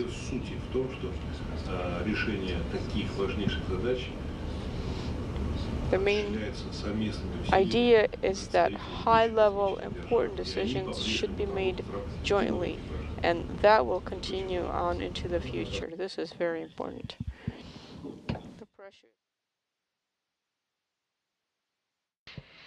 That was the head of Roscosmos, Dmitry Rogozin, next to Associate Administrator for Human Exploration at NASA, Bill Gerstenmaier.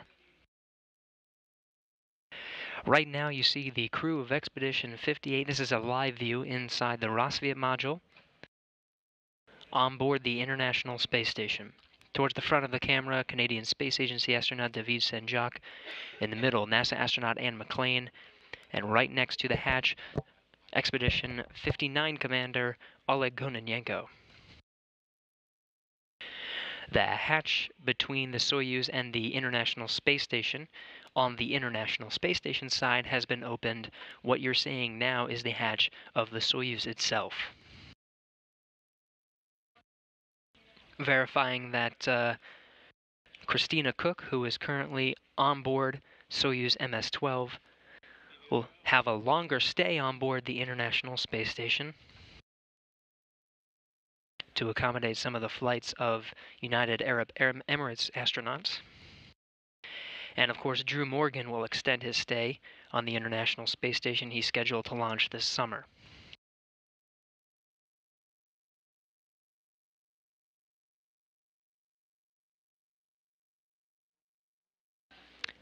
And Soyuz hatch is open.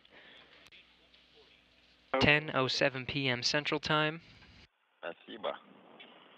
The International Space Station, 254 statute miles over Bulgaria. Christina, your turn.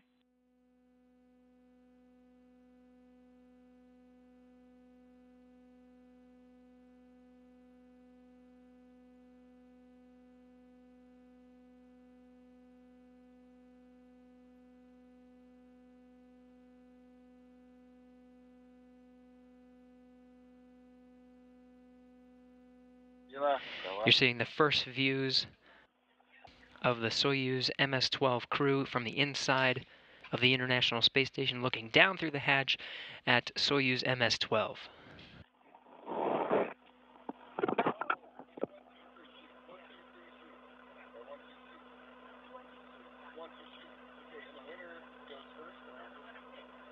Again, hatches were open 10:07 p.m. Central Time.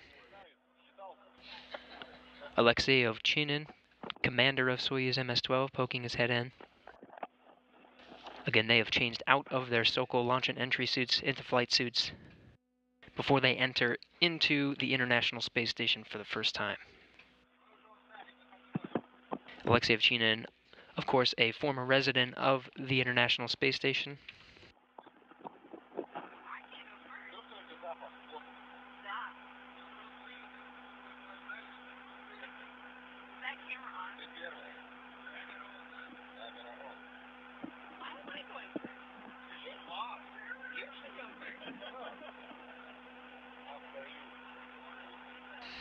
With the assistance of Space Station Commander Oleg Kononenko, Christina Koch of NASA, the first one through the hatch, being greeted by her crewmates aboard the International Space Station. Her first trip to the International Space Station.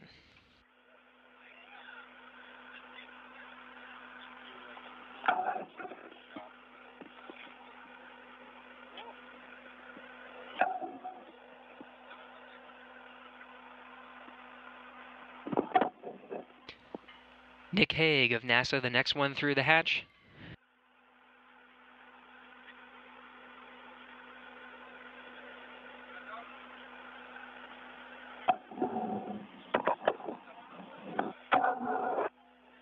A warm greeting by his Expedition 59 crewmates, and of course Soyuz Commander Alexei Ovchinin bringing up the rear.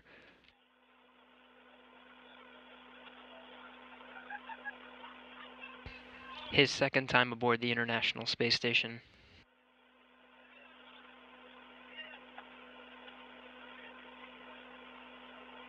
The International Space Station crew back up to a population of 6.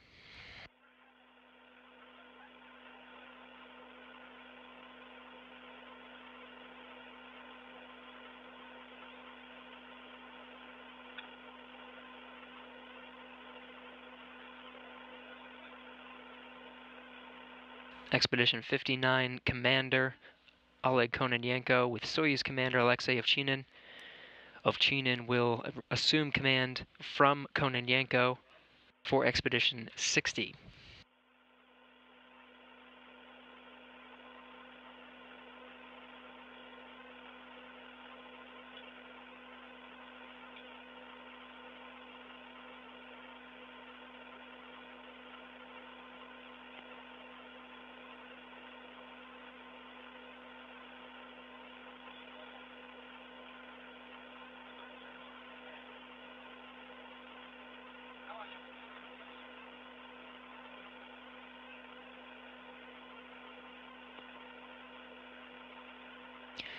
Expedition 59 together on the International Space Station. The hatch to the Soyuz opened at 10:07 p.m. Central Time. International Space Station currently flying 253 statute miles over Jordan, entering into an orbital sunrise.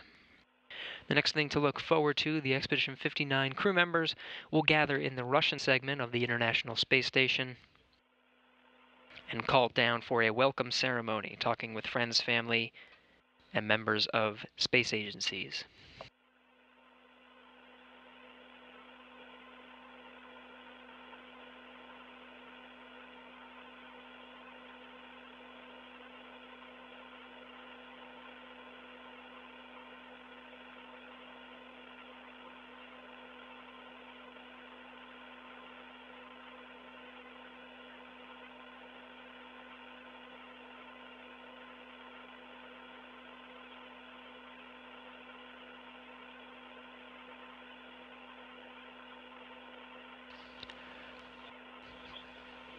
Again, a great journey for the Soyuz MS-12 crew, lifting off earlier today, March 14th, U.S. time at 2:14 p.m. Central Time.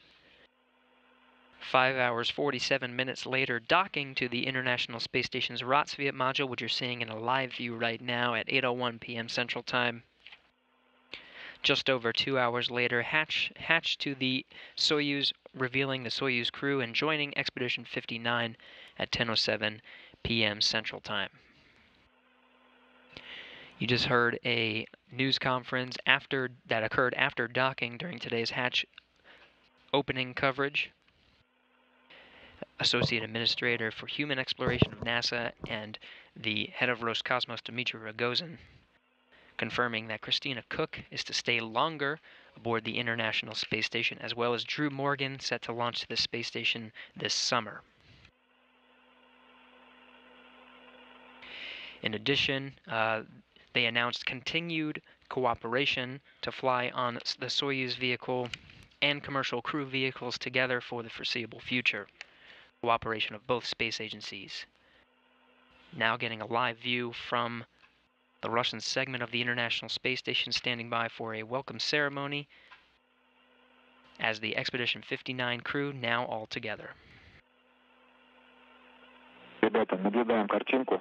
Guys, we see the video.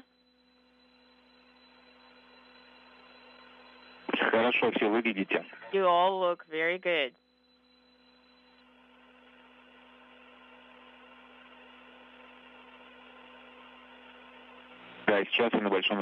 And now you're on the big screen.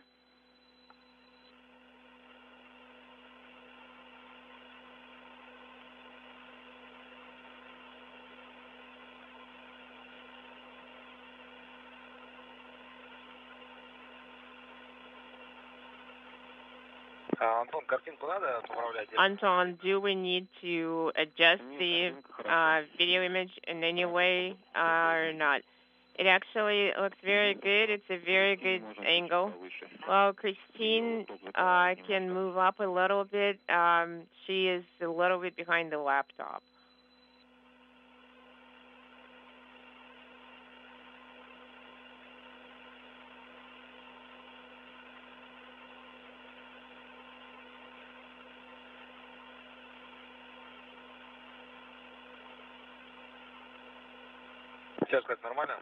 Does this look good? Yes. Yes, it looks good now.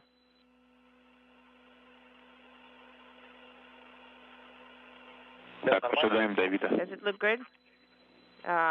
We're going to stand by for David to join you. Is the view angle looking good? Yes. Everything is great. How do you read us? We read you loud and clear. How else?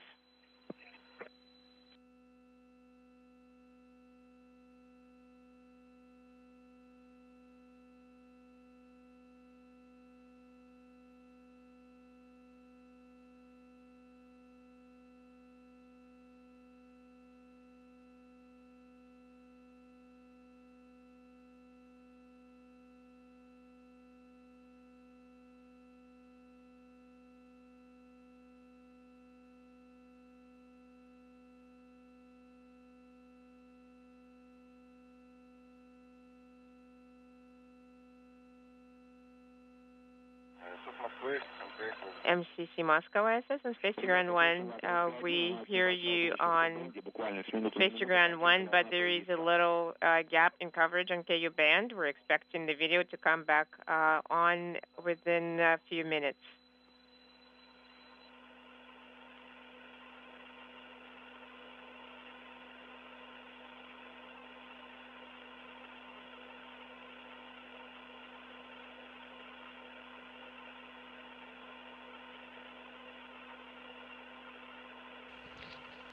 This is Mission Control Houston, experiencing a short lapse of communication, should be regaining here shortly. We see you on the video. KU band is on. Okay, we're going to hand over the comm to Baikonur. Station Houston on Space to Ground 1, could you please give us a 10 count to sync up audio and video?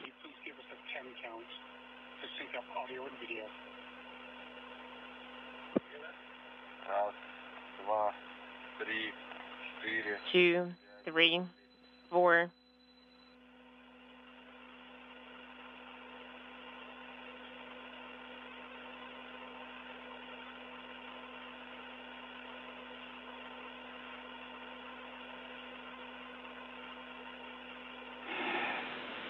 Station Houston on Space to Ground 1. Thank you, Alexei. We were going to give you a 30 count, but we need a, please give us another 10 count. We're just trying to sync up the audio and video.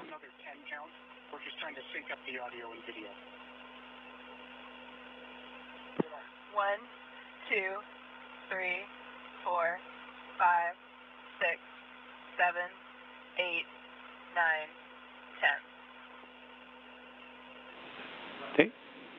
Thank you, Christina. Your first word from space was 1. Welcome aboard.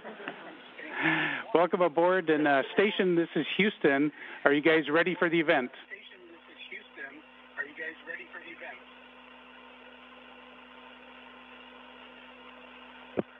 We're ready.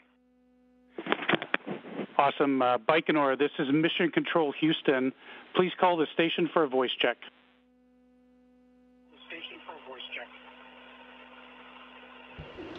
Station, this is Rob Navius with your colleagues, families, and friends in Baikonur. How do you hear me?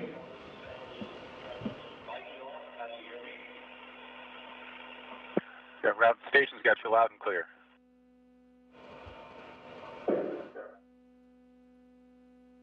All right, we have quite a group here today. You all look great. I'm going to hand the phone over first to Bill Gerstenmaier.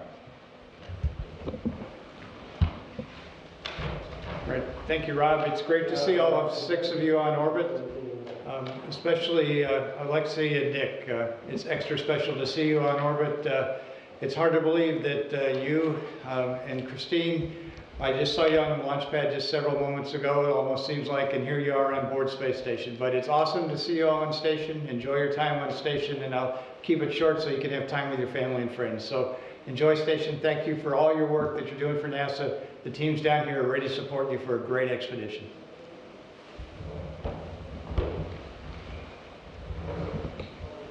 Thank you, sir. It's great to be up here. Katie. Thank you, sir. It's great to be up here.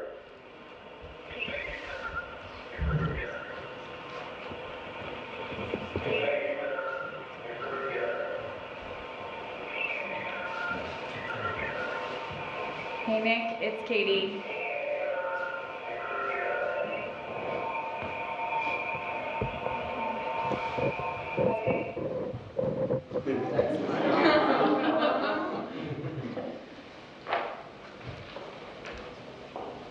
You made it.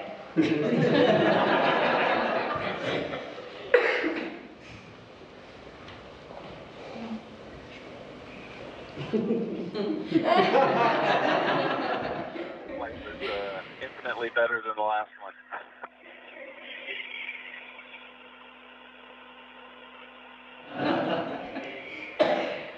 Well, everyone in Houston is celebrating. I talked to the boys and they are ready to start building their Millennium Falcon.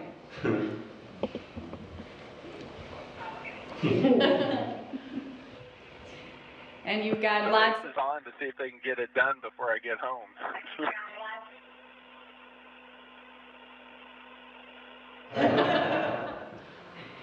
You've got lots of prayers and well wishes coming from people all over the world, and especially our Air Force team. And we just wanted to say congratulations, good luck, have fun. Give everybody a hug for me up there.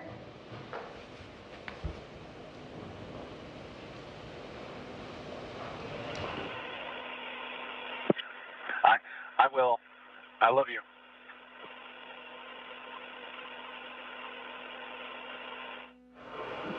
Love you too, and tell Alexei молодец.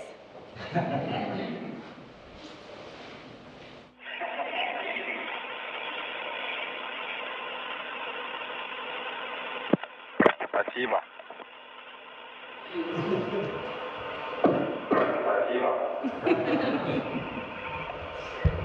Hey Tina, it's Bob. How you doing?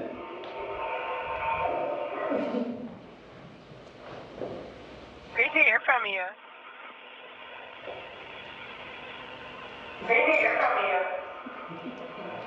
I just want to let you know you did great today. It was a fantastic day. The launch was incredible. And the outpour of love and messages and people reaching out is unbelievable. We had so many people contact us about the launch, and so many people are so proud of you.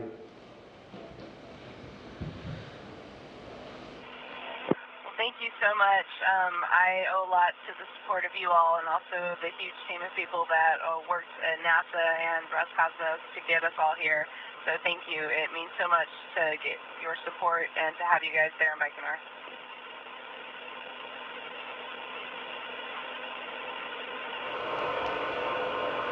By the way, I think your space base is adorable.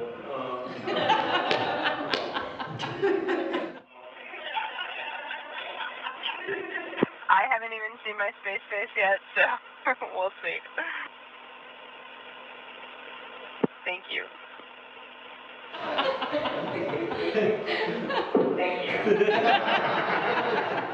On that note, I'll say goodbye, and I love you, and I hope you enjoy your first day on the ISS.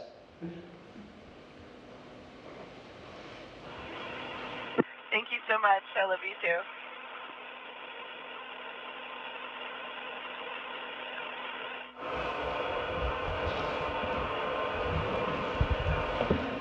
Hi Tina, it's Denise.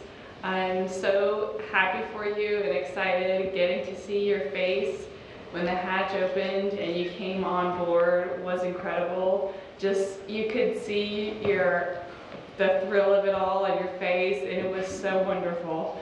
I heard from Uncle Abe and Aunt Loretta that they helped Grandma watch, so we've got all the generations watching you, from Simon to Great Grandma, and we're just all so proud of you. I love you so much.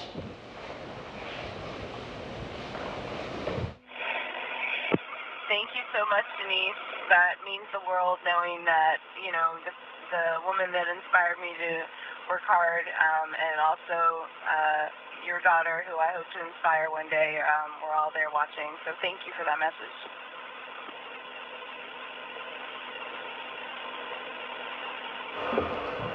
Thank you, Tina. I love you. Here's Bobby. Hey, Tina. This is Bobby, obviously. I just want to say, you know, I love you, and I'm so proud of you, and you know, I kind of feel a little guilty because I get to go on this crazy adventure because of you, and I really didn't put in any work except show up at Baikonur, and you know, I had the biggest experience of a lifetime, and you know, I want to thank you for also making me probably cry harder than I ever have in my entire life at the launch, and you know, it was truly a magical experience, and I'll probably never get something this amazing again, so thank you, and I'm so proud of you, and enjoy your time up there.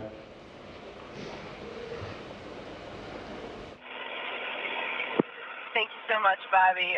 Your encouragement in particular has meant so much, and seeing your face this morning meant the world, so thank you.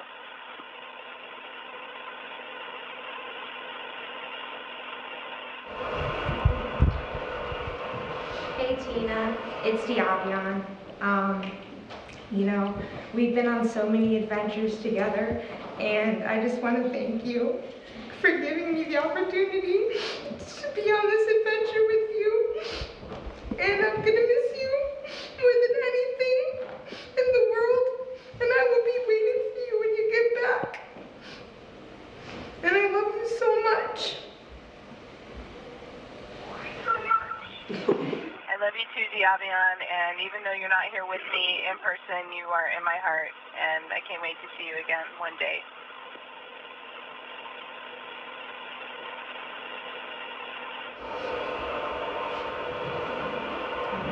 Hey Tina, this is Matt. I can't follow that up at all, so I'll just say hi. Thank you.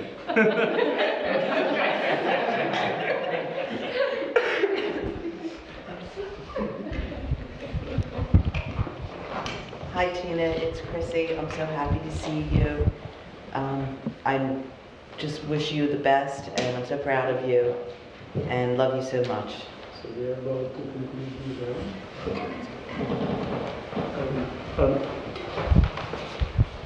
Thank you so much. I love you too.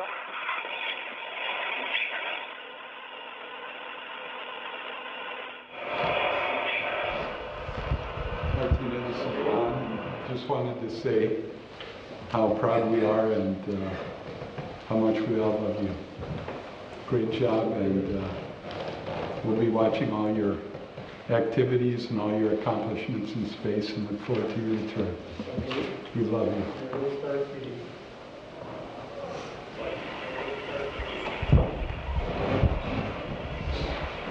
Thank you, Ron, and thank you for always being such a great role model for me. I hope to make you proud of here.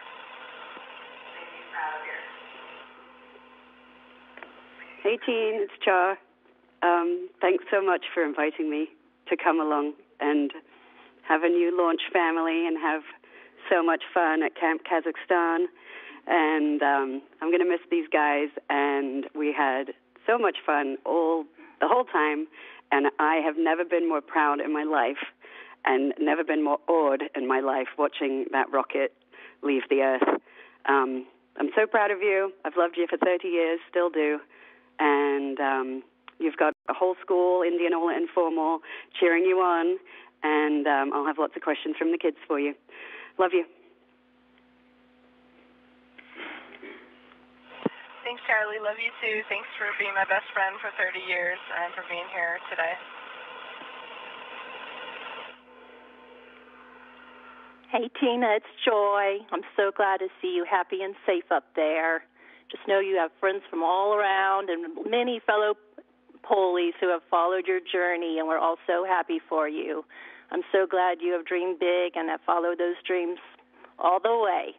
So love you. I can't wait till you're back and we're on a hiking trail together again. Be thinking about you. Bye. Thanks, Joy. You're quite an accomplished dreamer yourself, so thanks for the inspiration, and thanks for being here. Love you.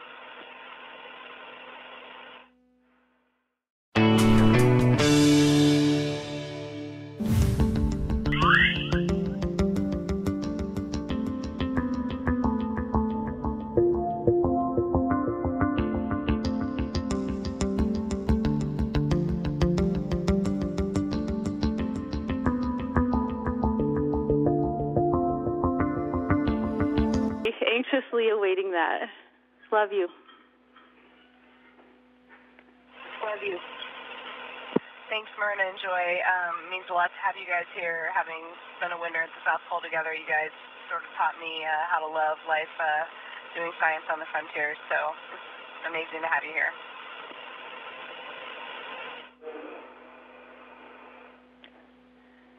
And back here in Baikonur for the Expedition 59 crew, you all look great. It's been a phenomenal day for everyone, both up in orbit and here on Earth. We're going to wrap it up right now, let you guys get down to work, and we'll turn it back to Mission Control Houston. You all fly safe.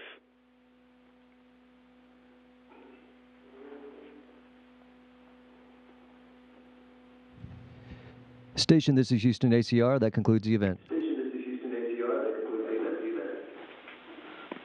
Thank you to all the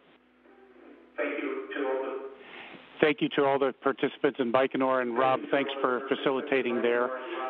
Station, we are now resuming operational audio communications.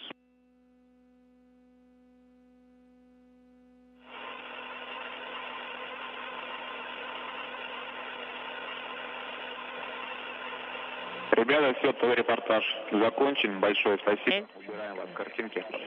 The event is over, so we're going to remove the video from our screen. Thank you.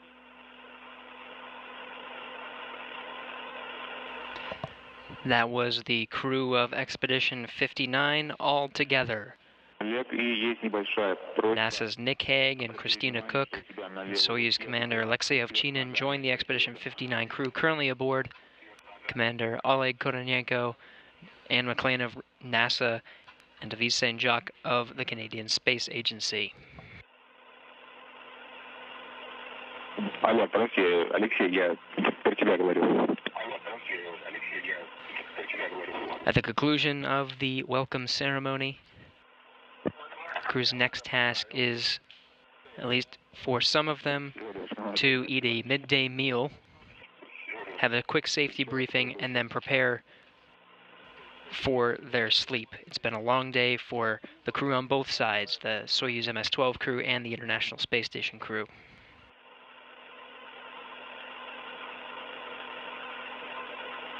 Антон, ты что-то говорил, нет? Нет, все нормально.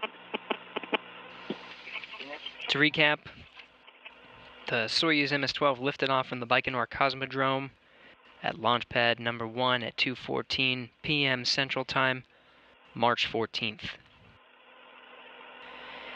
5 hours and 47 minutes and 4 laps around the Earth, it docked to the space station's Rassvet module, where you can see it positioned now live as the space station and the Soyuz MS-12 orbit 261 statute miles over the Indian Ocean. Just over 2 hours later, the hatch to the Soyuz was opened at 10:07 p.m. Central Time, and the crew of the Soyuz MS-12 joined Expedition 59 aboard the International Space Station.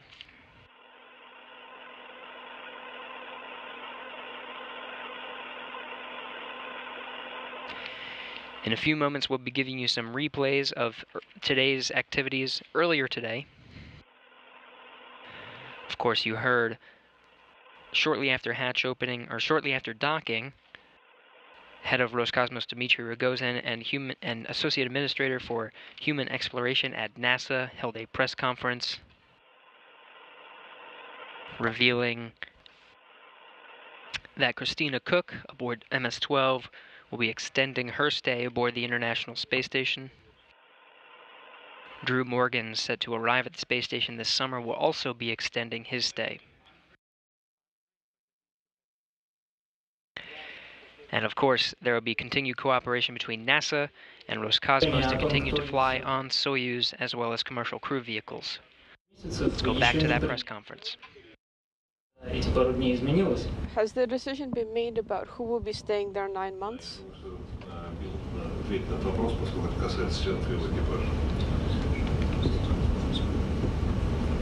It's a great question. I will pass the baton over to Mr. Gerstenmaier because it pertains to the whole crew. This year, and in that flight plan, our crews will end up staying a little bit longer. The U.S. crews will, and that will allow the UAE expedition in the fall.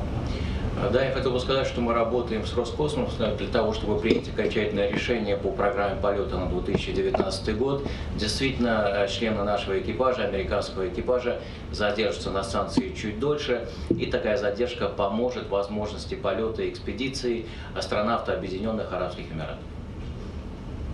То есть, простите, я правильно понимаю, что оба и... So am I correct in understanding that both Cook and Rick will stay longer than the 180 days. Кристин Кук задержится дольше, и Дрю Морган задержится на станции дольше. Next question. Rob Navius from NASA Television for Mr. Gerstenmaier and Mr. Rogozin. The launch abort back in October triggered a tremendous amount of replanning to get the program and the partnership back to where we are at today with this success. I'm just wondering though, moreover, what has the last 5 months reminded everyone about the complexity and the inherent risks of spaceflight and why this partnership works the way it does to overcome such adversity? Я хотел бы задать вопрос и господину Рогозину, и господину Герценмайеру. Когда у нас возникла нештатная ситуация в рамках запуска в октябре, действительно нужно было проделать огромное количество работы и для программы, и для этого партнерства, с тем, чтобы сегодня успешно провести эти операции. Я хотел бы задать вопрос, что заставили эти последние 5 месяцев подумать вам по поводу того, насколько высоки риски в этой работе, которой мы занимаемся, и как успешно мы можем их проводить, работая вместе в рамках данного партнерства. Again, I'll start. I would say, first of all, this is a tremendous demonstration of how well we can work together as partners. We first had to identify what the problem was that caused the abort back in October, and then we had to both convince folks in the United States and also here in Russia that it was safe to go back to fly in December. Позвольте мне начать. Я хотел бы сказать, что сначала нам нужно было разобраться, в чем же заключалась проблема, которая привела к такой нештатной ситуации, а затем, работая вместе, мы и здесь, в Российской Федерации, и в Соединенных Штатах, поняв причину, которая привела к такому результату, должны были убедить всех людей в обеих странах, как нам двигаться дальше.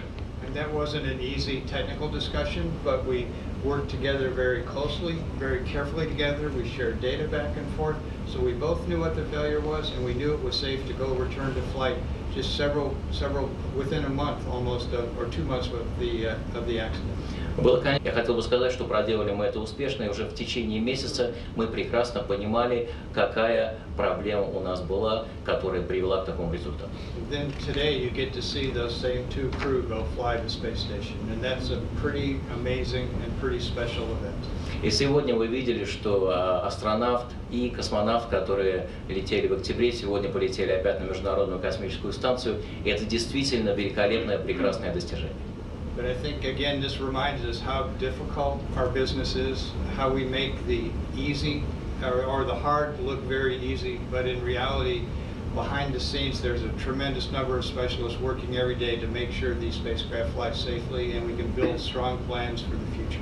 Я хотел бы сказать, что действительно такие примеры, они показывают, насколько трудна наша работа. Мы ее проделываем и показываем людям, что она проста, но на самом деле она очень сложна. Огромное количество специалистов работают для того, чтобы мы могли достичь такой результат, чтобы мы летали безопасно и чтобы у нас были прекрасные, понятные планы на будущее.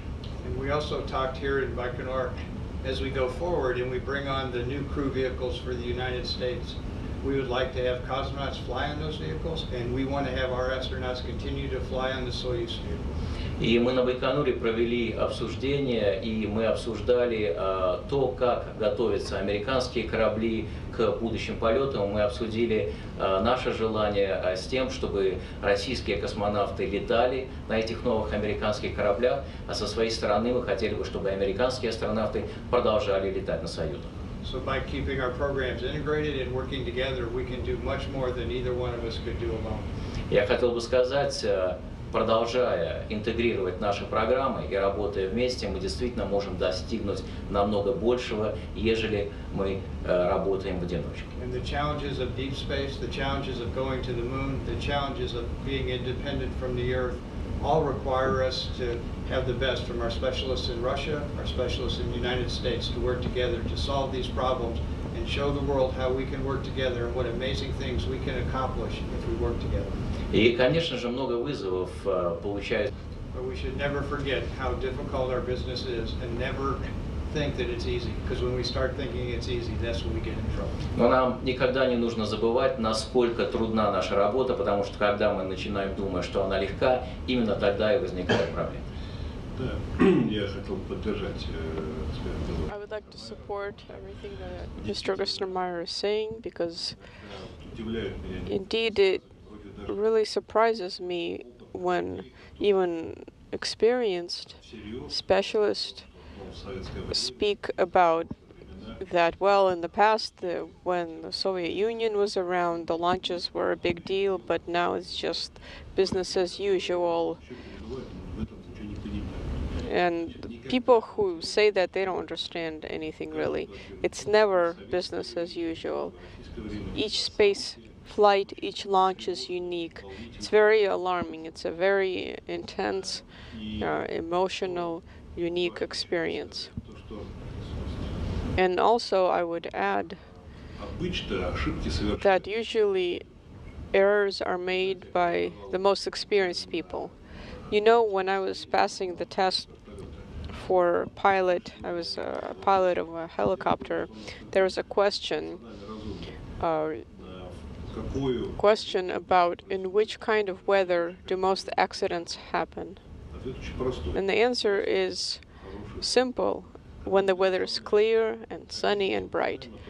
And that happens because people get relaxed, they lose their vigilance, and they forget to watch out. And the same thing happens here. People relax, they lose their vigilance.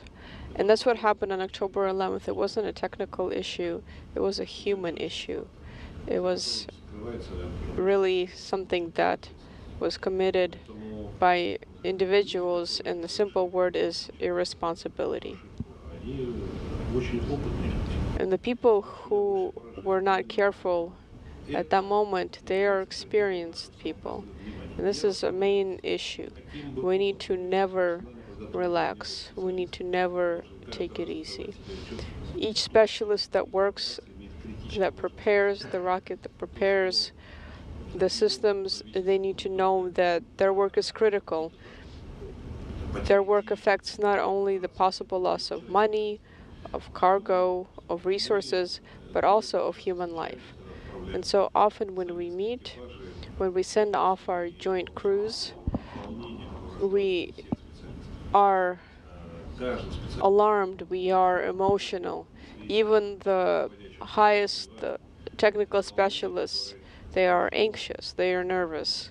And this is right, this is how it should be, because nervousness shows a level of high responsibility and of understanding that you have that responsibility. It will never be a routine thing. It will be always highly responsible. And also, I will concur on what Mr. Gustermeyer said, that regardless of the fact that soon NASA will be certifying commercial manned vehicles, we will still maintain our agreement for our collaboration. And according to this agreement, astronauts will continue flying on Soyuz vehicles, and we will fly on US vehicles. We decided to maintain this agreement and to maintain our joint crews. The arrival and the appearance of commercial vehicles on the US side just gives us several alternatives and different options of transport systems that we'll be able to use to support each other. This will assure safety and effective flights, and so we will continue using them, and also we will continue sharing our vehicles. And the crews will continue to be mixed crews going up to station. I think this is important to maintain not only an image of collaboration, but to actually be continuing our close collaboration. Because spaceflight can only happen with joint effort, with a unified crew. This is really important.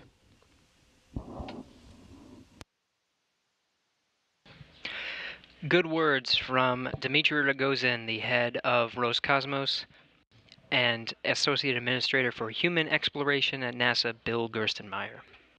To recap some of the comments that were made during that press conference, that occurred shortly after the Soyuz MS-12 vehicle docked to the Rassvet module, a live view of which you are seeing right now, that docking occurring at 8:01 p.m. Central Time, and the press conference taking place shortly after that. In the press conference, Associate Administrator Gerstenmaier confirmed that Christina Koch of the MS-12 crew will be extending her stay aboard the International Space Station when Nick Hague and Alexei Ovchinin return to Earth. This is to accommodate some of the flights of United Arab Emirates astronauts set to launch later this year. Additionally, Drew Morgan, who is set to launch this summer, will also extend his stay. Also, both heads of agencies, Associate Administrator Gerstenmaier and the head of Roscosmos, Dmitry Rogozin, reaffirming continued cooperation between NASA and Roscosmos for NASA astronauts to fly on Soyuz vehicles and Roscosmos cosmonauts to fly on commercial U.S. vehicles. A continuing cooperation through years of continued international cooperation and of maintenance and science aboard the International Space Station.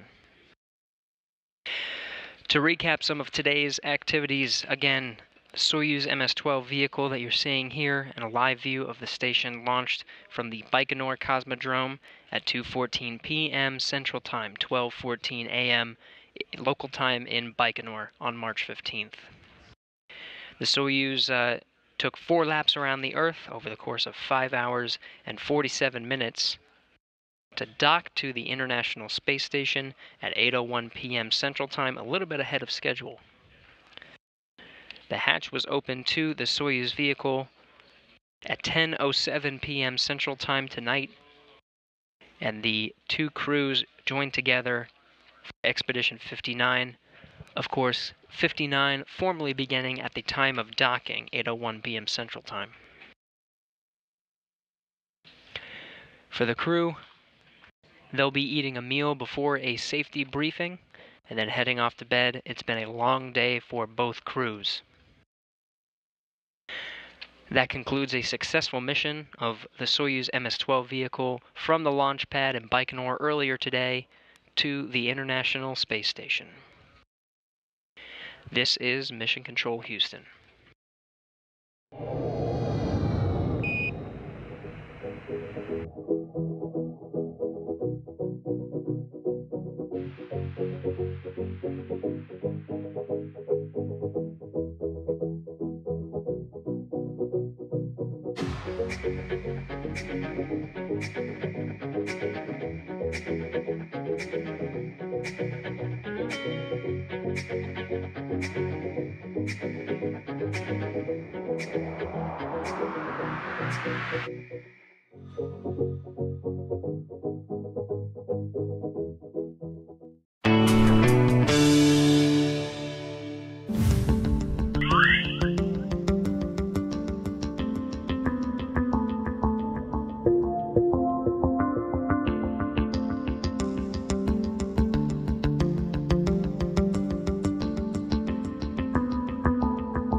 you.